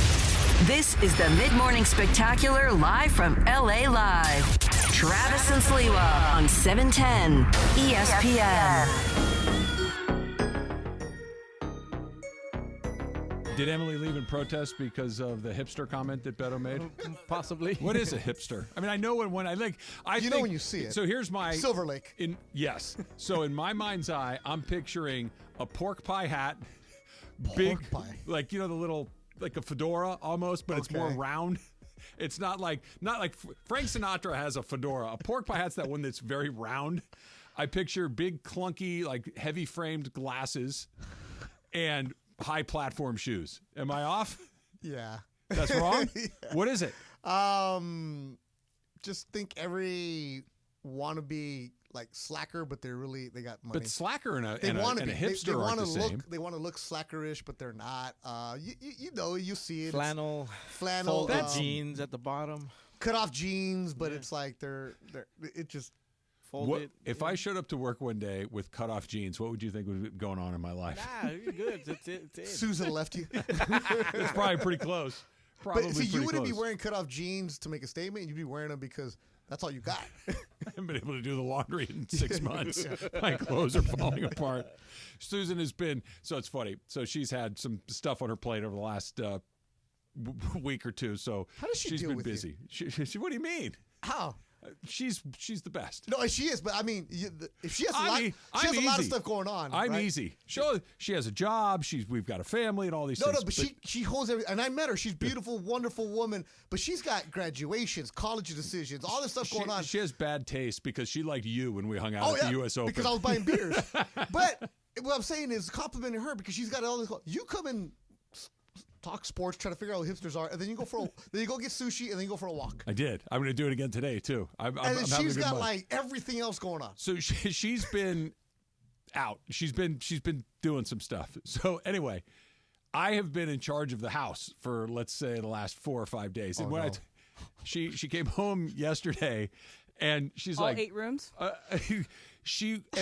did a good job. If I say so, I've kept the kitchen very clean. Shocker. I've done a decent job of trying to make sure that the family, that the common areas are clean. But I've just let kind of everything else just kind of go the way it is. She came in and judged my house cleaning capabilities severely yesterday. I took offense to it, Betto. I mean, that's going to happen. Did she come in with the finger like this and the white glove? No, she's in there like she comes home and like, hey, how you doing? And the next thing I know, she's got the vacuum and the broom going. I'm like, just sit down. You've been busy. Like this is you didn't clean the way she likes to clean. That's what I'm saying. But it's clean. It's not, but it's not perfect. Susan clean. I know that, but it's clean for a guy. Very particular. Yeah. Very particular. Charles Barkley says that he's not doing TV after next NBA season. Anybody here believe that? I do. Why? Because he's been talking about retiring for 15 years. But now there's a reason because TNT is going to go away. And I think he knows that he's been very open about how he didn't like the negotiations, how he caught them blindsided, not just for the staff because he's going to be fine, but it's the TNT people that have been there for 30 years, how they're the family, how they've met the kids, and now they're meeting the grandkids, and now how those people are going to be out of a job because it's a big setup that they have for the TNT broadcast. And it's in Atlanta. It's not like it's in New York or LA. Exactly. Yeah. And it's not like it's a destination for a lot of people where you can go find another. Where else are you going to go find another NBA TV job? You're not. Wherever he wants one. No, I'm talking about the people, the staff. Oh, okay. So that's what he's talking about. So I can see him, because Charles is loyal to a lot of his people. So I can see him saying, you know what, I'm done because they're not going to have the same rapport. And he lives in Phoenix, right? So flying Phoenix to Atlanta is not easy. I don't care if it's private plane or row 1, whatever it is. It takes a toll on you. And if you're in your 60s now and you really want to do all the time, I mean, you're not going to have Ernie Johnson with you because he's under contract. You're not going to have Shaq and Kenny. So do you really want to go somewhere where you're going to have to essentially start over? He's not going to start over. He's going to walk in as Charles Barkley. But when you walk into ESPN, it's a different animal. You walk into NBC, it's going to be he can't be the way he's been on the TNT shows. Is anybody going to really try to say, hey, Charles, this is how we do things here? You hired Charles Barkley to be Charles Barkley. And they're going to pay him a fortune to do it. He loves doing it. With those guys. I understand. I'm not saying that he won't. And by the way, I wouldn't totally shut the door on at least a portion of those guys coming with him if he wants it to. Ernie's the wild card because I don't think he would leave, and he's super important to what he does. But he loves being Charles Barkley. You can tell he enjoys the process of talking about basketball, busting chops, of being a part of that. And he's 60. He's not 78 or 9 or 80. He's 60. He's a vital young 60. I'd be stunned if he retires. I can see him coming in and popping in on shows where he doesn't have to do the weekly grind. Dude, he popped on the NHL Stanley Cup final the doing other stuff day. like that. He's going to become everybody's uncle like Snoop, right? Where he just pops in on stuff. He'll be doing it. You think he walks? No, I think he's going to be somewhere. I think that it's just another negotiating tactic. I think that he's going to get whatever he wants, but even more from Amazon, from ESPN, from NBC. Why not just create your own thing like the Mannings have done? Hey, we're going to do this, and I'll license it to ESPN now, that's or a Turner different or story. Apple or Amazon or whoever. Cast. Like, this is my thing, and hire all those people and say, we're going to put this on. I think he's talked about that, hasn't he? Yeah. I think so. It makes way too much. And ESPN has already said they do the Manning cast. They do McAfee. Like, these are things that those other guys like Omaha own. Productions could probably easily take in Barkley. Okay. Or he could, Birmingham Productions or whatever Charles wants to Roll call Tide. it. Right? I mean, he could put that thing, he's War Eagle. He would slap he's War your Eagle. mouth. That's right. How dare you? Even better. Roll Tide. But I don't understand why everyone's eulogizing inside the NBA. They have another year. They're not done. They're going to be another year of doing the broadcast with TNT. Yeah, but that thing has been around for such a long time, and people love to talk about the thing that they know is going away even before it's gone away. They're not going to wait till the Eastern Conference Finals or whatever they have. They're going to be like Kobe, and at every stadium they go to, they're going to get a little piece. Yeah, probably. I'm already tired of it. You're not the most sentimental in the world, are you? I'm not when it comes to that kind of stuff. I think that it's just... Really? You didn't like when the Jeter had his final game or Mariano? Or you didn't like that stuff? I don't really care about that stuff. For legends? Oh, that's cool. Yeah. I like seeing that. I was there with Mariano. Depends on what legend. Like Jeter and Mariano are very Anaheim, specific. that was beautiful. Very specific. But you got, because you have to have been in one place forever. And I also those care are the if guys they that get it. Something cool in their last game. Like, Kobe's 60 in his last game, right? So it's like, that is a cool thing to think about. You're going out with a huge bang. But I don't know, like Big Ben going out his last day playing for the Steelers. Like, I didn't really care. Like, see you later. Sayonara. Like, I don't know. Damn. And you guys say I'm vicious? Wow. Pretty cold-blooded. Damn. Big Ben brought you Super Bowls. He was a legend. Well, Big Ben's a bad. Big Ben. No, I'm saying for the Steelers. I'm just saying for Steeler fans specific. I understand. He's not someone really you want to root for. But, like, these girls on Saturdays really messed up my entire weekend with the attitude that they gave me. Y'all let Saturday Can I go back Monday? to something you said earlier, Em? I think it was during Factor Cap. What is a Karen hair? I know what a Karen is. Like, I know when you say, oh, she's a Karen, I know exactly what that is. But what is the Karen haircut? Do you know what Kate Gosselin looked like? Yes. So John K. +8. Yes. That is the birth of the Karen haircut. Okay. Is the long in the front, short in the back. Okay. Really bad highlights. Like really bad mismatchy highlights. A lot of times, if it's not the Kate Gosselin, short in the, long in the front, short in the back, it's a really sharp bob. But like it's also one of those things like when you see it. Is there a good version of a Karen haircut? No. Depends on if it's the person that it's on, but almost always it's bad. Also, another question. You were gone at the beginning of the segment. Can you describe a hipster? Yeah. So a hipster is a guy that lives in Silver Lake. That has we did that. a We flannel, 3 for 3. Flex Records, Yep. Echo Park, Los Feliz. Pork pie hat. I don't know what's that. Look it up. Okay. Hipster changes over time. So hipsters in 2016, you're wearing a fedora, you're listening to the 1975. There's that version of the hipster. Then this era of the hipster, a guy probably has some sort of like woods tattoo wrapping around his arm. Woods tattoo. Like woods, branches? Like trees. Okay. Around his arm. He probably listens to Mount Joy or Noah Kahn. Flannel honestly. or no flannel? Still flannels. Flannels are good. still there. And also, he has dreams of moving to Colorado, Denver specifically. He would love the Denver's Colorado City Connect. That is his bread and butter. They're very much Peter Pans. Good IPAs. They just like IPA, yes, beard Facial guys. hair. Facial hair. Oh, facial yeah. hair. Creative facial hair. They dabble. Purposeful. Yeah. They dabble facial in hair. acoustic instruments, of various forms. They also hipsters are all over the Alamo Drafthouse. A lot of hipsters are also film bros, but that's also a different like version of it. Yeah, hipsters though don't really like sports as much. No. It's not really. They hipster like thing. it ironically. Well, it's because sports are you care too much. Yeah. And so hipsters are there to be like, oh, I knew this before it was cool. So there's not really a before it was cool version of Pickleball. sports. No, pickleball is very much not a hipster thing. 70-year-old hipsters? Snooker? Yeah. I got a question for you, Bet, about IPAs. You and I both like to have a cold beer occasionally. Yeah. We both like the same kind of things, more or less. I used to, and I still like an IPA. Like they're very flavorful, and I enjoy them. There's something in those, and don't tell me, Trav, it's the alcohol. I know it has more alcohol than a Modelo or something like that. I'm aware. 8-9%. But I can drink whiskey and vodka and gin, and I'm fine. IPAs, they're like mind erasers. Yeah. I don't remember what happened the day before. The hops get you. Like, is that what it is? Yeah. The hops? But why don't I get it when I drink a Modelo or a Sierra that's Nevada? That's water for you. So when you're but if I have 3 martinis, I don't forget how I got home. Because you know how to drink martinis. You constantly drinking those. You've been trained in the martini life. IPAs come out of nowhere. It's like baseball, right? You go up there and you're facing a guy who's just a thumber. Right? Okay. You see the lefty, the off speed. All of a sudden, Chapman comes in and you're like, "Fwah!" Like, okay, you might see one, but you're not gonna see all 3 pitches. That's what happened with the IPA. But Why?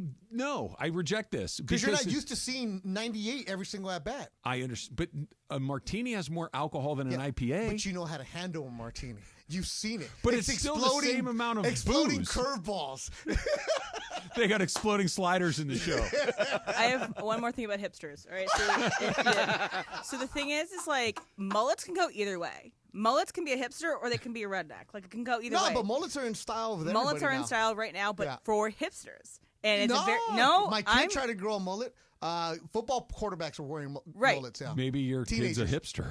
No, my kid's confused. He's 19. Right. He's But a Mexican in it is a Jersey. hipster thing to have a mullet, to have kind of the androgynous haircut. There's also the Carhartt is huge. So if you're a white guy with a mullet and Silver Lake wearing Carhartt, let me tell you that's a this. hipster. Okay, that's where I got issues. So Carhartt is the working man brand. Ben Davis, Workwear. Dickies, right? All that stuff is synonymous for me growing up is with the cholos. Like, you do not wear that. You don't wear Cortezes. You don't wear Dickies or Ben Davis because that's what all the gangsters down my street wore, right? Mijo knows cholo. You don't want him looking like that. Now you're starting to see these hipsters with the white socks and Gentrifying the it, Cortezes, basically. and you're like, no, bro.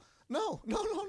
You're going to get hurt doing that. Are you sure it's not just Dallas Cowboy fans? Because they have a uniform that involves white Nike. You saw the meme. Right, and the socks and and with the jean shorts. the jeans and either Emmett Smith or Deion Sanders jerseys. Those are the two. Michael Irvin. Who showed you these memes? No, so it wasn't even a meme. The Cowboys came to SoFi last year, right? Uh-huh. And Kirk and I are doing the pregame show, and Kirk goes, there's your first Cowboy uniform of the day. And I look, and I'm like, I just saw the jersey, right? I'm like, yeah, whatever. Oh, bro. And another one goes, there's another one. I'm like, what are you talking about? He goes, the uniform. Yes. I'm like, what uniform? Air Force Ones, high white socks, jean shorts, Emmett Smith, Michael Irvin, faded jean shorts, cowboy hat, and chains. And then or bald with glasses. Yeah, with an Edgar cut. And usually shorter. On the shorter end, too. Yes, but more often than not. 5'8". More often than not. Or south. And then another thing about hipsters, too, is they tend to wear, if they're going to wear any sort of sport gear, it tends to be a hat. Like, again, they wear more of the dad hats or like kind of trucker style hat, but they don't necessarily wear jersey. And if they wear jersey, it's a vintage jersey. Or and a Portland Thorns jersey. Oh, a soccer, yeah, an off-brand soccer. But It's not like a Man U jersey. Oversized, like kind of random. Yeah. They thrive on being out of the cultural norm. So yes, and but it's these expensive being a hipster too. Almost exclusively in Silver Lake, Los Feliz, and Echo Park. They're wearing a Cosmos T-shirt. Los Feliz. Old school Pele Cosmos. I love it. All right, USC football, men's basketball, women's basketball coming back to 710. We made that announcement earlier this morning. We talked to Jordan Moore a little bit. We talked about basketball and football. Joining us next, Su Cravens from the SC football program, former SC great. He joins us next. Betto's in for Slee on Travis and Slee, 710 ESPN. 710 ESPN and the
Sliwa. On 710 ESPN.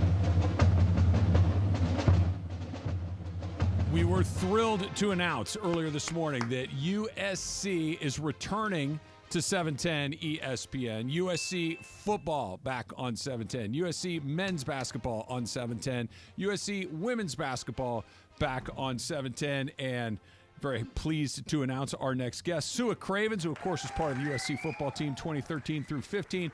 Currently a member of their broadcast team as well. Su, it's good to have you. Welcome back to 710. Thanks for having me, and a big fight on for today's announcement. Very excited to get this partnership back on the road and going. So let's start right here. USC football kicks off in just a couple of months, really. We're going to have a game here before too long. They open with LSU, and then shortly thereafter, right into the first year ever in the Big Ten. As somebody who was a Pac-12 guy, what's it like having USC in a conference that is no longer West Coast based? Well, I mean, the homer in me and the former Pac-10 fan and Pac-12 player, of course, I'm a miss the West Coast matchups when you get those Arizona State trap games late in the season, or you fly up to Washington State and you stay in Idaho before you play the Wildcats. I'm a mix all of those old school traditions, but out with the old and in with the new. It's bigger and better things. We got paid USC and UCLA got paid a healthy lump sum to come on over to the Big Ten and shake things up a little bit. Washington and Oregon joined too. So I'm excited to finally play in a conference where it won't be used against us if we have a loss or two when it comes to picking playoff positions. Yeah, Sue, you do a good job on the postgame show. I've been driving around listening to you before. Then you do a good job with Jim Hill over at CBS. And what Sue does is he wears his Cardinal gold on his body. Literally, when he went to USC out of Vista Murrieta, he got the Coliseum tattoo. He got it all. But with Sue, his Twitter account is really good, too. Because when the defense was getting run over by everybody, he's like, just hire me. I'll coach. Let's go. We got to change things up. So he's not going to hold back. So when you listen to the postgame this year, Sua's going to be good for you. But Sua, as a former player and somebody who's involved with the scene, how does USC going to the new conference help them recruit kids from Jersey, Georgia, Tennessee, Texas? Well, they no longer have to worry about not being able to go back home or play in front of their home town or home fans or family, because we're playing all over the country now. Your away game can be anywhere from up to 30 minutes up the street to Pasadena, where you're going to play the Bruins, or 6 hours away where we'll play Maryland. So there's a lot of different aspects you can look at this. Recruiting wise, you're going to get to play the best. It's no longer if you want to play the best, you got to go to the SEC. If you want to play the best, you can pick between Big Ten or SEC, and USC is going to get those star-studded matchups against Ohio State, at Michigan in the Big House.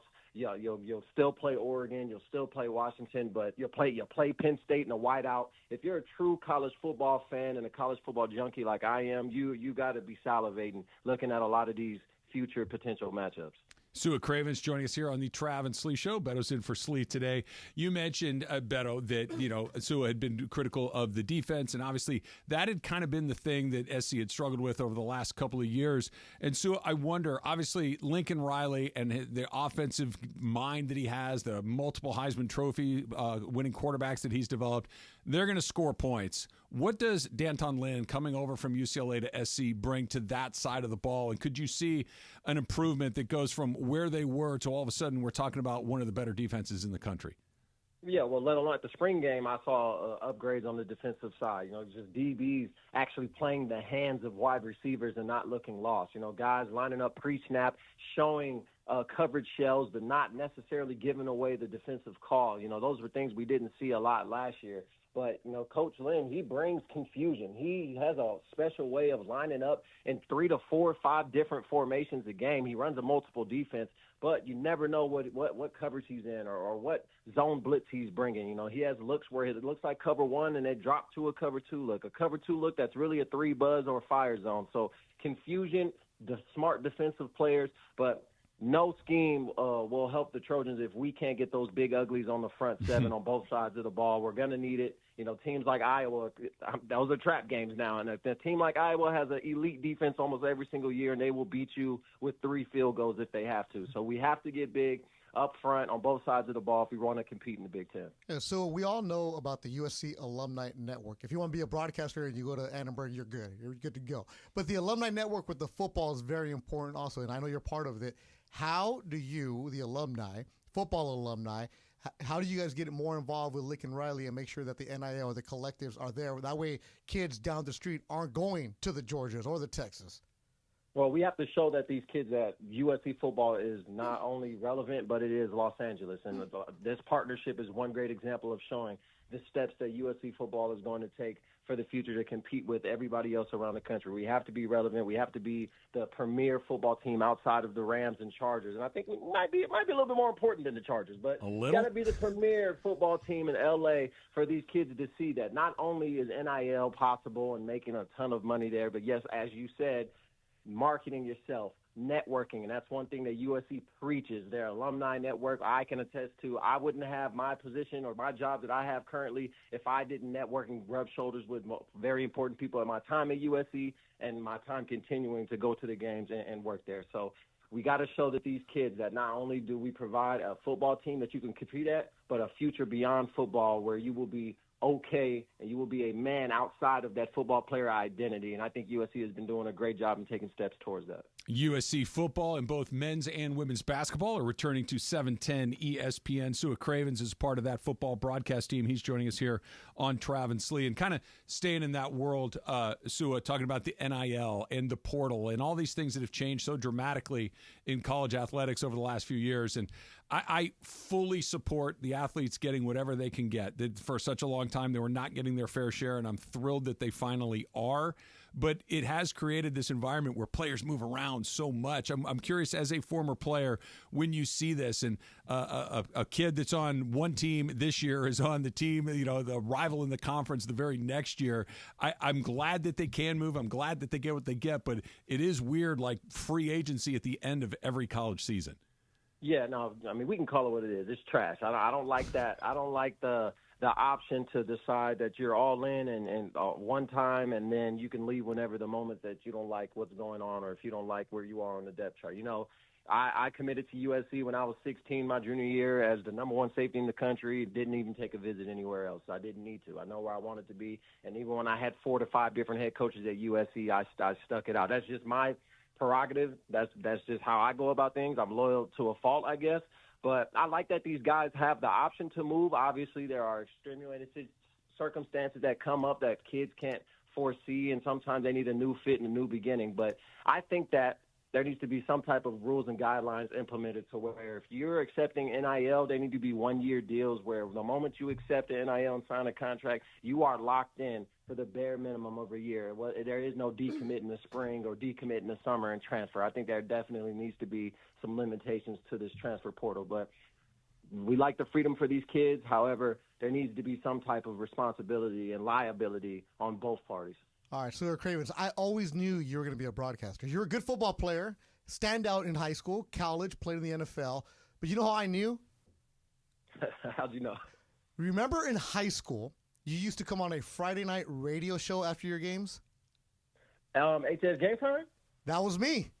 It was you and I. So before this station had the Lakers, for one season, we would do a Friday night recap show, and I would call the different schools and be like, okay, who's your star? Let's get them on. And we would do an interview with the high school kids. So Sua would become our go-to guy. Like every other week, we would call Sua because you want to spread the love, but he was so good, we would have him on towards the end, and he would be calling. This is like, what, 2000, whatever you're in high school, your senior year, Sua. So you would 2011, 2012. Yeah, 2011, 12. So we would do the show, and Sua was calling from the bus. Oh, that's awesome. So he was doing it. So I was like, this kid's going to have a bright future, and he definitely did. We never met, but I'm proud of you. Congratulations. You do a good job on the postgame show, man. Well, I appreciate that. I've been logging hours since I was a teenager. And you want to know something? You guys used to get me in trouble because, I was looked at as, there's Mr. 5-Star in the back talking on the phone to the news again. Man. So, my team didn't really like it, but I would always answer the call. Like I told Kurt Ruth, man, don't worry about him. He's not going to be in trouble. Don't worry about it. We take care of him. It worked out. It worked out for sure. One more before we let you go. We're talking with Su Cravens. We made the announcement earlier today that SC football, men's and women's basketball coming back to 710.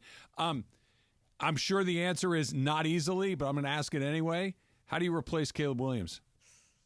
I don't think you can replace Caleb Williams. I think that it'd be a waste of mental time and energy trying to even figure out how to do that. I think the best cover for losing out on the talent as big as Caleb was on offense is having a stout defense. And Iowa, again, I bring them up all the time. I've been watching a lot of Iowa.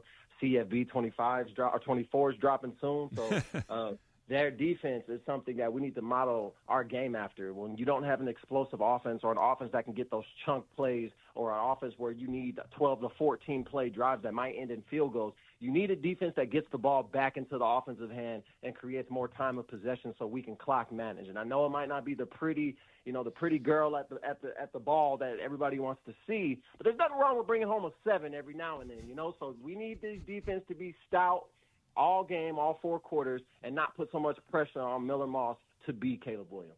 Su Cravens, part of the USC broadcast team, which you will hear right here on 710.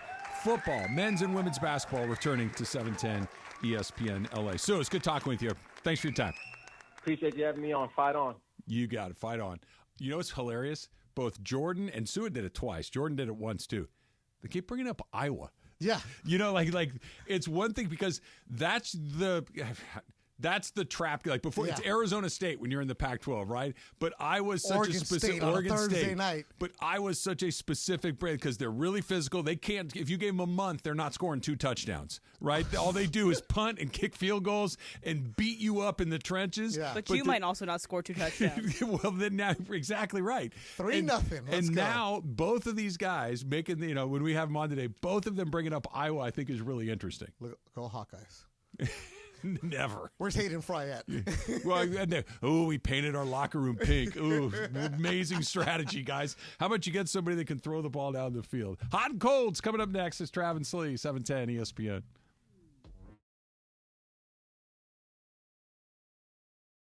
Because I got some aguachiles here in the studio. Jorge. So Northgate Market this weekend hooked me up. Go to my Instagram, go to the ESPN LA Instagram. You saw they gave me a tour of the ceviche, right? They hooked me up. I got the callos. I think I learned a new word for callos. They're called scallops. I didn't know that. So Northgate Gonzalez Market, they have everything you need. Copa America is coming up next week. Jorge, get ready. June 30th at the Mercado Northgate in Costa Mesa. We will be announcing what's going on because Mexico is playing that afternoon. We're going to have a watch party at the Mercado in Costa Mesa. All kinds of details to come. But go there to the Northgate. They will take care of you. I went the other day. I always say this. When I go to my barber in Paramount, I go get the juices and I get the pan dulce. Bribe those guys. The medals of the carne asada game have everything you need. I went and took a tour behind the scenes. They had the tomahawks. Yes, you need a tomahawk for the big party. They have you. Los Meros, the carne asada game, will give you the recipe. They've been doing it for over 40 years. Everything you need. You need horchata, tortillas, freshly made, all that stuff. Northgate Gonzalez Market. The family has roots in Jalos, Jalisco, Mexico. They know what they're doing. Go find your local Northgate Gonzalez Market. 710 ESPN and the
Yep.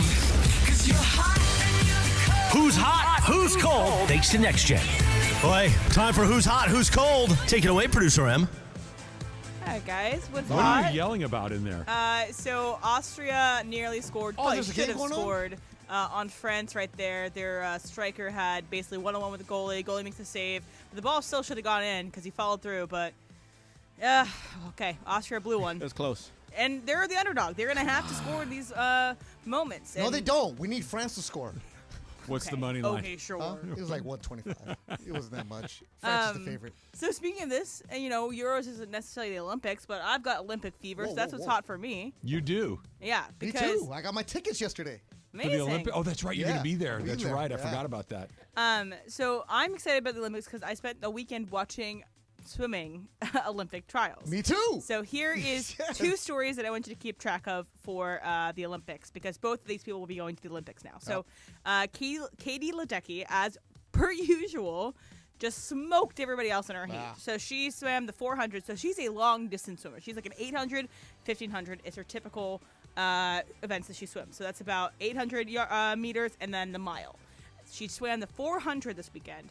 And when they were calling the event on the TV, they were saying, I feel so bad for every director out there to have to shoot Katie Ledecky's races because she's so far ahead of everyone else. Yep. It's hard to get everyone else into the picture frame. Zoom out. Zoom out. Wide angles. Yes, so there's that about Katie. But here is the very cool story. So Gretchen Walsh is of a very famous swimming family, of the Walsh family. Her and her sisters are very talented. They're from Nashville, Tennessee. So Gretchen and her sisters swim for UVA. Fantastic swimmers, and they're usually really good in short course. So I'm sorry, just brief explanation of this. Short course is 25 meters long, and it's typically what most people swim on, and it's what NCAA is. The actual pool length. Yeah. Yes, it's 25 meters long. Not the Olympic pool. The Olympic size pool is 50 meters long, and that's what it's called long course versus short course. Gretchen is very good at short course, and people always thought she was a quote-unquote bathtub swimmer. She was very good in short course, not great in long course. Last summer, she decided to try to... let's go! Own goal. It was an own goal. Okay. Own goal. So last summer, Gretchen decided to specialize in the fly. She hadn't been swimming it forever, but she started doing the fly. And just this past weekend, in the semifinals of the Olympic trials, so there's prelims, semifinals, finals. So even if she wins this, she doesn't go to the Olympics automatically. In the semifinals of an event she started doing last summer, she broke a world record. Let me show. That's amazing. She's a monster. She's awesome. Let me play you the sound of the call of her getting this. And again, this is at Lucas Oil Stadium in Indianapolis. She has got so much speed. Oh my!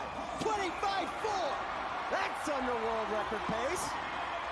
Threw down the second fastest time in the world in the prelims this morning. Can she better that here? Trying to work her way to the final. She needs to use this crowd. Feed off that energy. Remember, this is just a semifinal, but she's looking spectacular right now. Gretchen Walsh is blitzing this field in this second semifinal. What will the number be? To the wall she goes. World record. This is at the Costco pool, right? Yeah, it's the Costco pool. But she ended up qualifying for Paris. So she will be in Paris, and she still has more events to qualify for. Hopefully, she qualifies for a bunch. She's awesome, man. So she's awesome. Someone to root for when you're watching the Olympics in about a month. I love the Olympics. I love the swimming in the Olympics. It's one of I'm the all few about it. things that still is pretty fun to watch. Like the swimming, the track, the gymnastics, I guess, to a point. But there's so much other stuff that's out there, like, but those are the handful that really resonate. Rowdy Gaines and Dan Hicks. On Those the guys NBC are great. broadcast. They were Fantastic. talking about those guys during. Well, Dan Hicks was obviously calling the U.S. Open yesterday, but he kept bringing up Rowdy all afternoon. So I watched that. I don't know how to swim well, but I always watch those. So that girl, her story, I was like, wait, she's not supposed to be doing that. Yeah. It's all fantastic. Because in Long Beach, they used to have that plaza pool. Oh, where they yeah. would have the trials there. But in Lucas Oil, remember Pat Forty? Oh, yeah. His daughter is a His swimmer. daughter was an Olympic swimmer a couple years ago. So I'm all about the swimming. I wish There's I a lot knew of how. gauchos out there. Can Katie Ledecky catch Michael Phelps? It depends on the race, and probably not. No, sorry. I In thought medals. I thought you were talking literally in a race, and I was like, no. In medal count. I don't know. She does not swim the same amount of events that Michael does. Michael do 8 events in a He has Olympics. 28 Olympic medals, I want to She say. swims typically like 6 events. They just swim until she's 50 and keep knocking them out. This probably is going to be her last Olympics. And then also what's hot is Grimace. Grimace is hot because the New York Mets have not lost since Grimace threw out the first pitch. They are 5-0, and they were a terrible team, and they still are a terrible team before Grimace threw out the first pitch. Do you remember all of the McDonald's characters back in when we were kids? The Hamburglar, the Grimace. And there's who was the lead politician in McDonald's land? Mayor McCheese. Mayor McCheese. What am I, Thompson? Mayor McCheese. Because they used to have the glasses that you could get at McDonald's. Yeah. With the collector's Absolutely. items. And then there was a cop that looked like a London, Bobby. He had the tall hat, and he was a Big Mac. Keystone Cops kind of guy. Yeah. I don't know where we need to bring those guys back. And I think they do. About Grimace, they are not celebrating his birthday this year, but he is a. Did you ever get that purple shake? No, I didn't. No. That was the whole Did you ever story try it, in Denver. No, I never did it. So it's okay. cold. I'm just surprised they have shakes at McDonald's. I'm just happy they have something working. Hey, the machine's broken. Oh, yeah. Always. Yeah. What's cold is the AFC North, and so for the first time, HBO will be going behind the scenes with an entire division for Hard Knocks in season. Following the AFC North, it debuts on December 3rd, so it's going to be those 4 teams bopping around between the 3. It's cold because it's going to be very cold by the end of the season, and all those 4 teams. Are you excited about this version? And it might be the best division in football. All 4 of those teams are pretty good. And compelling storylines. They're all good. They all have weird Lamar stuff Jackson, happening. Joe Burrow, Yeah. 2 high-level quarterbacks. I'm forgetting the Steelers are going through a transition at quarterback. Have quarterback battle. And then you've got the Browns, who are always either interesting or a tire fire or good. Yeah. There's always something going on there. You'll have Deshaun Watson, whatever happens with that. It's a new way to tell a story that has become pretty familiar, right? And those teams do not like each other. It's one of the few rivalries in sports or in NFL are still existing because Steelers Ravens is still a big game. Steelers Bengals is still a big game. They don't like each other. Well, especially if you can get that thing where I'm just picking 2 teams. Like the Bengals are getting ready to play the Ravens, and the Ravens defense, we got to do this to T. Higgins and Joe Burrow, and this is how we got to go about it. And then actually getting to see it play out and how they're preparing to beat it, I think that would be real. Because otherwise, it's just we're getting ready for this game. You don't see how the other team's getting ready to try to counterpunch in these situations. It's just one side of it. This could work. This could be one of those things that pulls you back into that Hard Knocks universe. And all the coaches are compelling. So you have Mike Tomlin, you have Kevin Stefanski, you got John Harbaugh, right? And Zach Taylor. Zach Taylor, yeah. So all these coaches are compelling. All these coaches have storylines. All the quarterbacks have storylines. It's going to be good. Another example of you can never get enough NFL programming.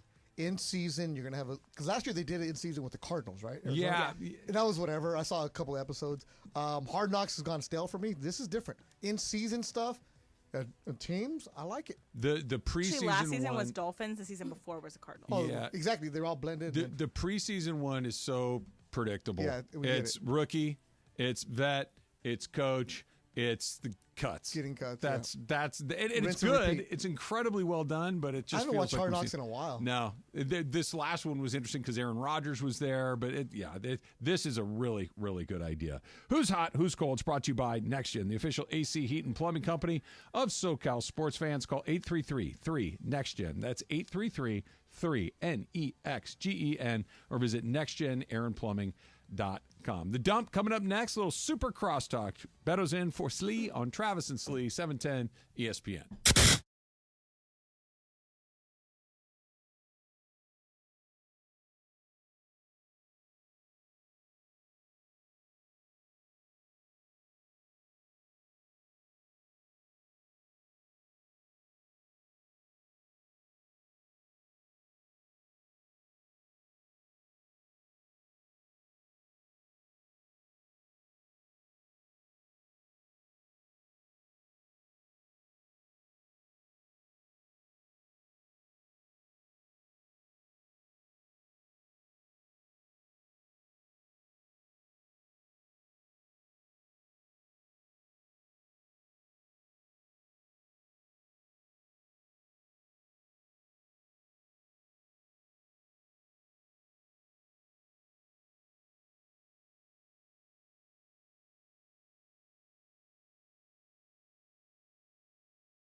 For everything we haven't gotten to today, yes, it's time for the dump.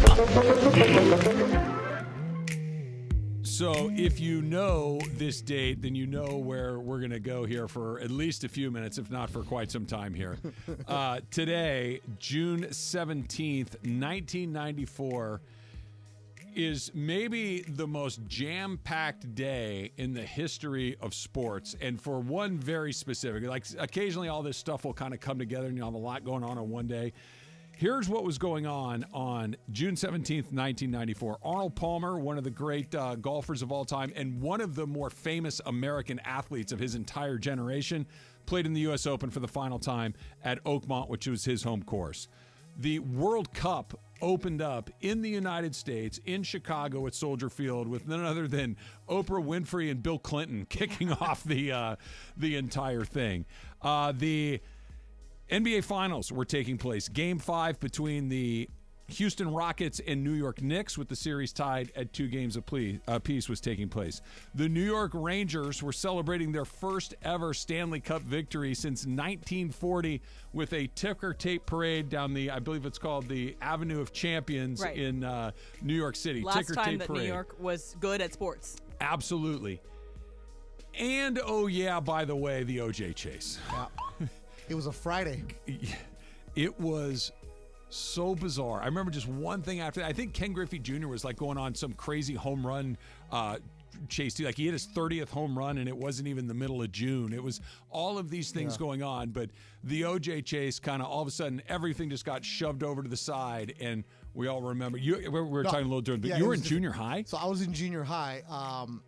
No, 1994. That was 10th grade. 10th grade. Okay, high school. Yeah, it was 92. The Rodney King was junior high. Okay. But the reason I remember that, besides the fact that there's a 30 for 30 on this day. And it's one of the best ones there is. It was fantastic. Yeah. I told you this before the show started. I was playing like summer league baseball. We had a summer league like Legion game or something that happened on that Friday, because you were already out of school. It was a summer league game, but it was just the OJ chase.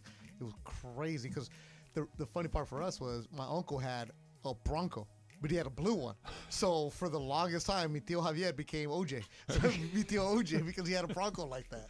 So it was so bizarre because crazy. They double boxed the NBA Finals, okay, which is in and of itself pretty remarkable. And in one box you have a game taking place, and they stopped the game for a brief period of time. It didn't last long, but you've got Bob Costas throwing back and forth from Tom Brokaw and going to local news coverage and cutaways to all the helicopters and people hanging over the overpasses. And wasn't it that Bob Costas recently talked about how OJ was trying to get his number to get onto the broadcast, or to talk to Bob at least? OJ was trying to call Bob. Like, there was a calls coming into the NBC switchboard saying, this is OJ, and everybody's like, yeah, sure it is. But it actually, I guess when Costas ran into him, when he went to go see him in jail, told him. He said, hey, you never called me back. He's like, that was actually you? He's like, yeah, I was trying to get a hold of you. Imagine if social media would have been around back then. Well, that's what I think.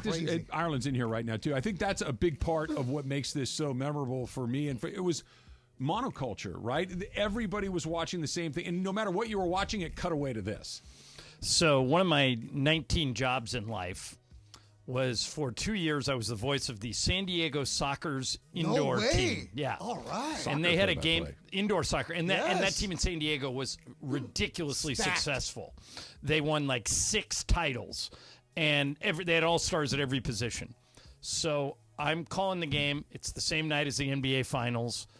I start and every game sold out because they were really good at that old decrepit San Diego Sports Arena. Still there. And I start to notice that the crowd, nobody's in their seats. And I'm calling the game, and it halftime hits. So I walk out to the concourse, go to the bathroom, and it's 10 deep of people lined up watching the TVs over the snack bar, over like where you buy concessions. Nobody cared about the game they were at. They were watching the split screen you just described of the NBA Finals on one and OJ on the other. I don't know why it captivated everybody, but even now when you do stories about it, when OJ died, they reran OJ Made in America, and a bunch of people watched it. It's just, people are fascinated by that whole story and always have been. I mean, I think you could probably spend a month talking about this, but is there any one thing? Is it just that he was that famous? Is it that we knew so little about him other than he was a pretty affable TV presence and he was in movies and he was a good football player? I'm OJ. Something so terrible had taken place? Is it just as simple as that? I think part of it, at least in my own head, is how could somebody who had the world on a string, at least from the outside looking in, throw it all away like this, like spin so far off the planet so quickly that they would not only contemplate killing someone but do it.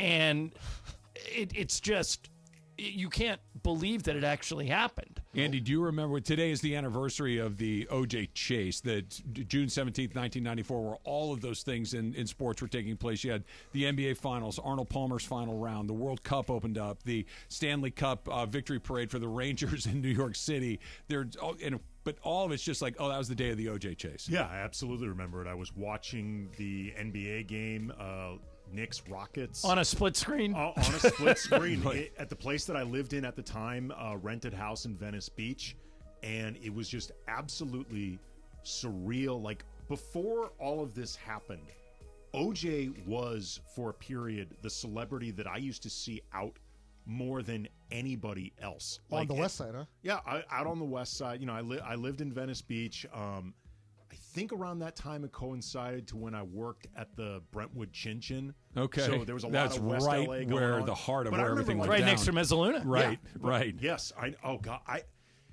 Like maybe a year after the murders happened, I remember I was waiting this table of these. You were still working there at that Chin Chin. I was still working at that Chin Chin. I probably had you as a waiter. I was in that Chin Chin all the time. Me too. Yeah. Well, I hope you both tipped well. I hope. Actually, I waited on Magic.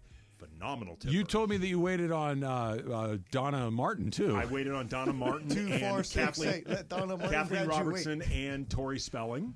Waited on Michael Keaton back when he and Courtney Cox were an item. Oh, okay. I used to wait on Danny Elfman, you know, the composer, originally Oingo Boingo. Yeah. I used to wait on Dead him Man so Party. often that basically we would have like a verbal acknowledgement because he got the same thing every single time. What a guy. So he would sit down in my section and just give him like a nod. He'd give me a nod back. I'd wait on him without even having to speak to him. But I used to see Love those OJ guys.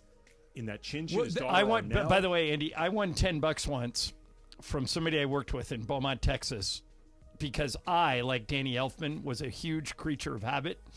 So I used to order the same thing every night from this place called China Hut because they delivered. Mm-hmm. It was chicken and broccoli, no onions, with rice, chocolate cheesecake for dessert, iced tea. Attaboy. That was my order. Sounds pretty good. Every single night. That's a good TV money So, right there. literally, I knew the owner, this guy named Tom Somerville, and he would answer the phone. So I bet this guy I was working with one night, I go, hey, I can order dinner on the phone from China Hut without ever echoing a full sentence. And he goes, I don't understand how you can do that. I go, matter of fact, I think I can do it in one word. He goes, well, what's the word? Can I guess? Yeah. Ireland. No. Oh. I said, the word is hey. And he goes, all right, $10. So I call. This was the call. China Hut, this is Tom. Hey. That's all I said. Hey, John. Usual? Yep. Goes 17, 20 minutes. And that was it. I used two words, hey and yep. And It's like got having it a in there. bartender like that. Yeah. Just give him the nod. You were talking about running into OJ down there. So my grandmother lived on that side of town for 70 years, for maybe not 70, 50 at least. So she lived over there forever and ever. Susan and I's first place after we got married was on Barrington, just north of San Vicente there. Okay. So just where I Mezzaluna, almost lived there Chin Chin, once. Yeah. all of those places were right there. You did not have to go looking for OJ. He was the man about town. He was everywhere. If you wanted to find him, you go down to the Brentwood Country Mart and you just sit outside by that patio, and he and Marcus Allen were coming through at some But that's point. part of what I think caught the fascination of everybody. Like the idea that this guy who was so omnipresent, so ubiquitous, but also, at the time at least, was considered so incredibly likable, like on the surface. And then you combine it with the fact that this is around the time where 24/7 news on cable was starting to become a thing, and the OJ murders is what really, truly exploded this. Sure. Like all of a sudden, CNN, this really is what puts CNN on the map. Like it's one of the many things. It created so many jobs. Have you guys ever seen the 30 for 30 June 17th, Yeah. 1994? Yeah. You guys talked about it? It's one of the best ones they have. Yeah, so like 4 things simultaneously. It was Arnold Plummer's last day at the U.S. Open. It was NBA Finals. World it was Cup opener opening. of the World Cup in Chicago, New York, and L.A., I think. And then all of a sudden, with all that happening, the OJ chase. Was that the original car chase? Was ever a car chase? It was the on? most famous car Was there one chase, before that? infamous car. I mean, there have always been car chases But in they never LA. showed them on TV before, did they? Yeah, they did. They Yeah, did in the they 90s? They Okay. did. Yeah. That's the first one I remember ever being. I can't think of a more famous one. No, It's a good not more question. famous, no. The only this isn't more famous, but there was one where a guy stopped on an overpass. Oh, yeah. And then the shot was way too tight, and they tried to pull back, a little bit too late. That didn't work. I want to talk a little open with you, real quick. But you know what we should do before that, Jorge? Not talk about June 17th. Little super crosstalk. ESPN AM 710 Los Angeles. KRDC AM 1110 Pasadena, Los Angeles. K256CX 99.1 FM Pasadena, Los Angeles. It's the greatest segment in LA sports radio history. Oh my God. When the shows come together for magic on the radio. It will only grow stronger. Super Crosstalk. Are we ready for Mason and Ireland to join Travis and Slee? Super Crosstalk begins. Super Crosstalk presented by In-N-Out Burger. In-N-Out. That's what a hamburger is all about. It's time for Super Crosstalk. Woo, woo, woo. All right. So before you get to the golf, you were talking about car chases. So I became friends years ago. I've kind of lost touch with him, but he's a great guy.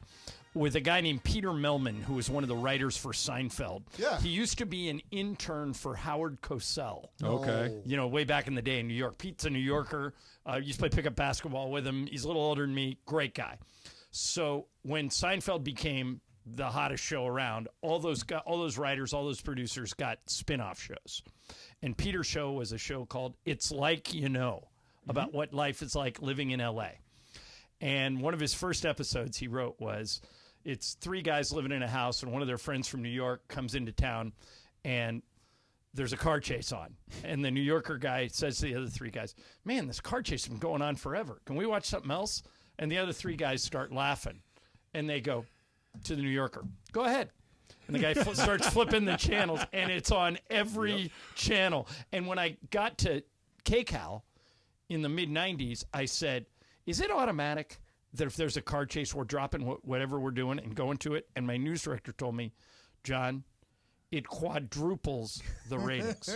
He goes, it could be the biggest, it could be election day. And if there's a car chase and we put it on, we'll do a 16 rating, and if we don't, we'll do a 4. Well, Dave Ramazano, you know him. I worked with Dave at KCAL. So you know him at KCAL. I know him at Spectrum. And Still there. Still at Spectrum. I saw him last week. I say, Dave, when we started that car chase channel? Well, you've been saying that for years. Forever. Yeah. And the worst thing, so Mason, without getting into details why, Mason has a lot of money. And I keep trying to convince him to fund my car chase channel, but he won't do it. He's not convinced it'll work. I'm telling you, I am so convinced the car chase channel. Somebody, Betto, has started one, but it's on like one of those weird TV services that nobody gets. Like they show old chases. The and they Sam's. Well, this is my plan for the car chase channel. So somewhere in America, there's one happening. You go to it live. If not, you just run old car chases, and you have like experts on the set talking about like what the guy could have done, what the guy didn't do. You know what you could do too with the old car chases? What happened? Right. Like, did he go to jail for how long? No, and Is I'm he talking back about out again? hiring like Steve Kornacki with a telestrator going, now look, if he would have gone left, right here, left, he could have avoided it. The he Czar, drove, Mike Fratello, the Czar. He drove right into That's it. great. You imagine just getting Charles Barkley on that show. Man, the Yeah. guy's stupid, That's what man. Barkley's doing next. Yeah. That's what he's going to do. He's going to walk So away I'm from still convinced the it'll show. work. I just need to find. I need a benefit. I need somebody that'll back You need me an angel financially. investor. So KCAL9 does a great job on their Twitter of notifying you right away. A friend of mine, Julio, is an AP photographer in Texas who follows that account just for that. his Instagram, he was doing their live reaction. No, what are you doing? Yeah. Like, Well, since nobody will fund my Car Chase channel, I should just start it as a website. Like carchasechannel.com. Pitch around a different There's YouTube. network? There we Yeah, go. but none of them will pay for it. That's the problem. But there's really not much to pay for. Well, you got to get the their rights feed. to all the old chases. Okay, so but that's that- You got to get Stu Mundell in the Some chopper, of that's baby. got to be public domain, right? It's because they all some, have somebody it. has the but feed. not all, and then people would be coming for the money. But anyway, I digress. I like, giving away I too like much, the too idea. much. I like well, the no, idea. I've been trying to sell it for 15 years, and nobody's buying. Come on, Mashansky. Biggest choke since Norman? Rory missing a 2.5 Well, footer. wasn't on 18. Van de Velde worse than Norman? But Van de Velde was a nobody. Yeah. And so him coming in and coming I don't unglued, remember Norman missing short putts, did he? But Norman had a 6-shot lead coming into the day and lost by 5. Yeah. Norman had It's almost too big of an implosion. It was so big, and he was taking penalties or not penalties, but hitting in the water. Rory McIlroy had made 497 putts in a row inside of 3 feet until that 18th hole. Yeah. He had missed basically nothing inside of 5 feet the entire week.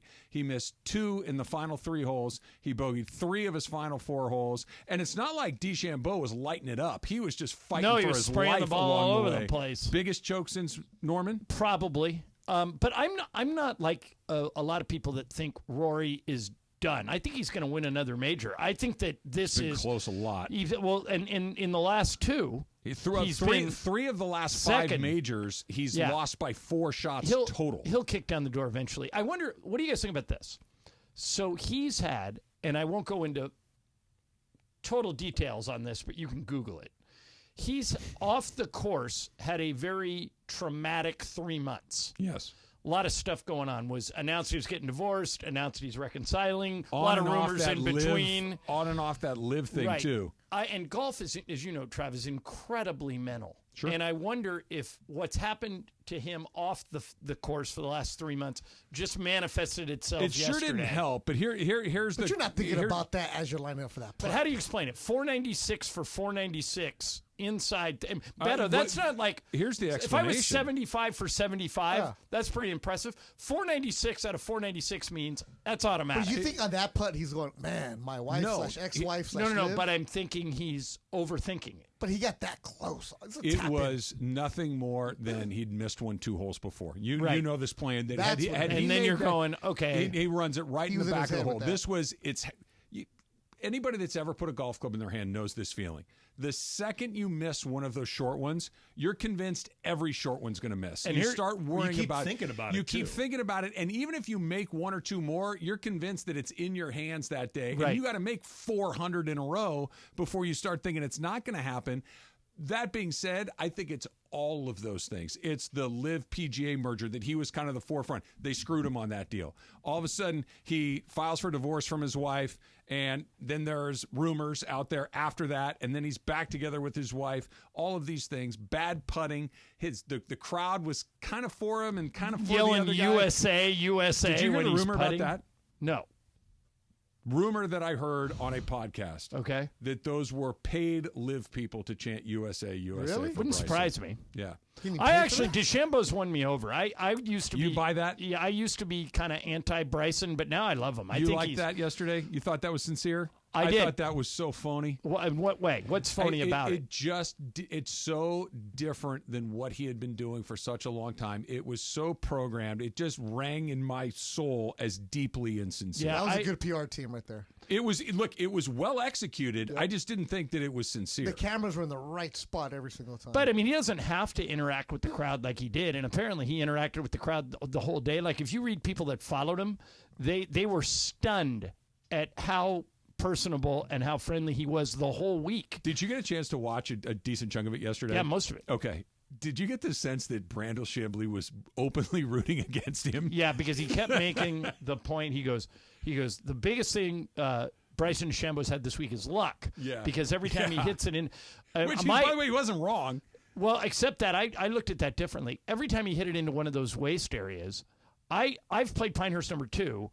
Every time I went in there, I couldn't get out. Yeah. He figured a way out. He I mean, played he was beautifully. Did his ball like not roll behind a rock a lot? Yeah, but like that last one that was right. a hard shot. That was a hard shot, and the up and down to win it. was as hard of an up and down as I can remember with somebody to try and win it. That's the hardest shot in golf. A 55-foot sand shot. Like, to me, that's crazy. If you're a golfer, you got to make a decision. If you're that far away, do you hit the sand like you do when you're close to the green, chip it or blast it, or do you try and pick it?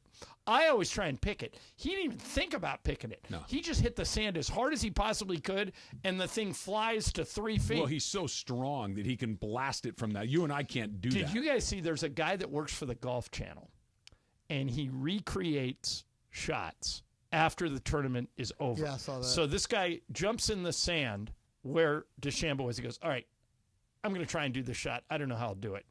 And he hits it over the green, into the clubhouse. Terrible. And then DeChambeau happens to walk up to him, like was around, and he goes, what are you doing here? He goes, I'm just letting the fans see the trophy. And he goes, I'm trying to recreate your shot. He goes, here, I'll show you how to do it. And DeChambeau, without picking up a club, DeChambeau goes, grab the club. What do you got there? He goes, 50 degree.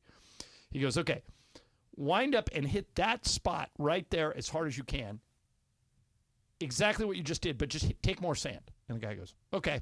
Goes up and hits it to inside of 3 feet. No kidding. Right there was Shammy. It's all over. Just Google it. It's all over the place. It was really funny. USC coming back to the radio station, fellas. John, how do you feel about that? Great. No, I do. John Andy's an loves SC alum, I so do. Andy's fired up. And I'll be honest.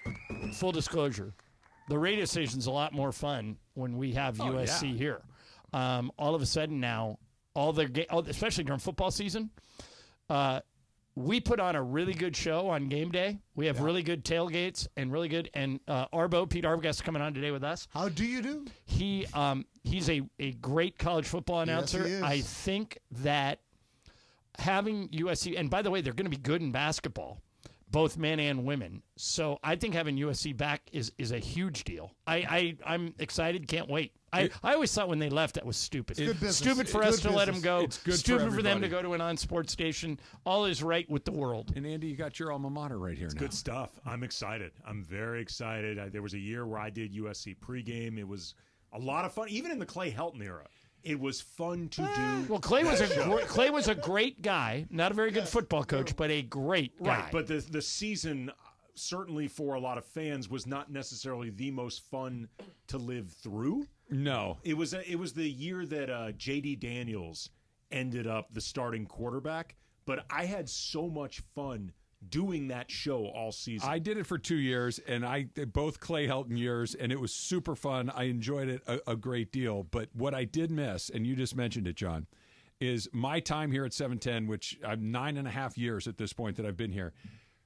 I'm post the USC tailgates. I never had a chance. I've heard you didn't nothing. see Marcellus on I've the heard Wheels and Twos? nothing but raves about them. Do we know if that's returning? Do It we have better any be in the insight deal. into Cakes, that? get on it. Let's go. No, I'll be shocked if we don't.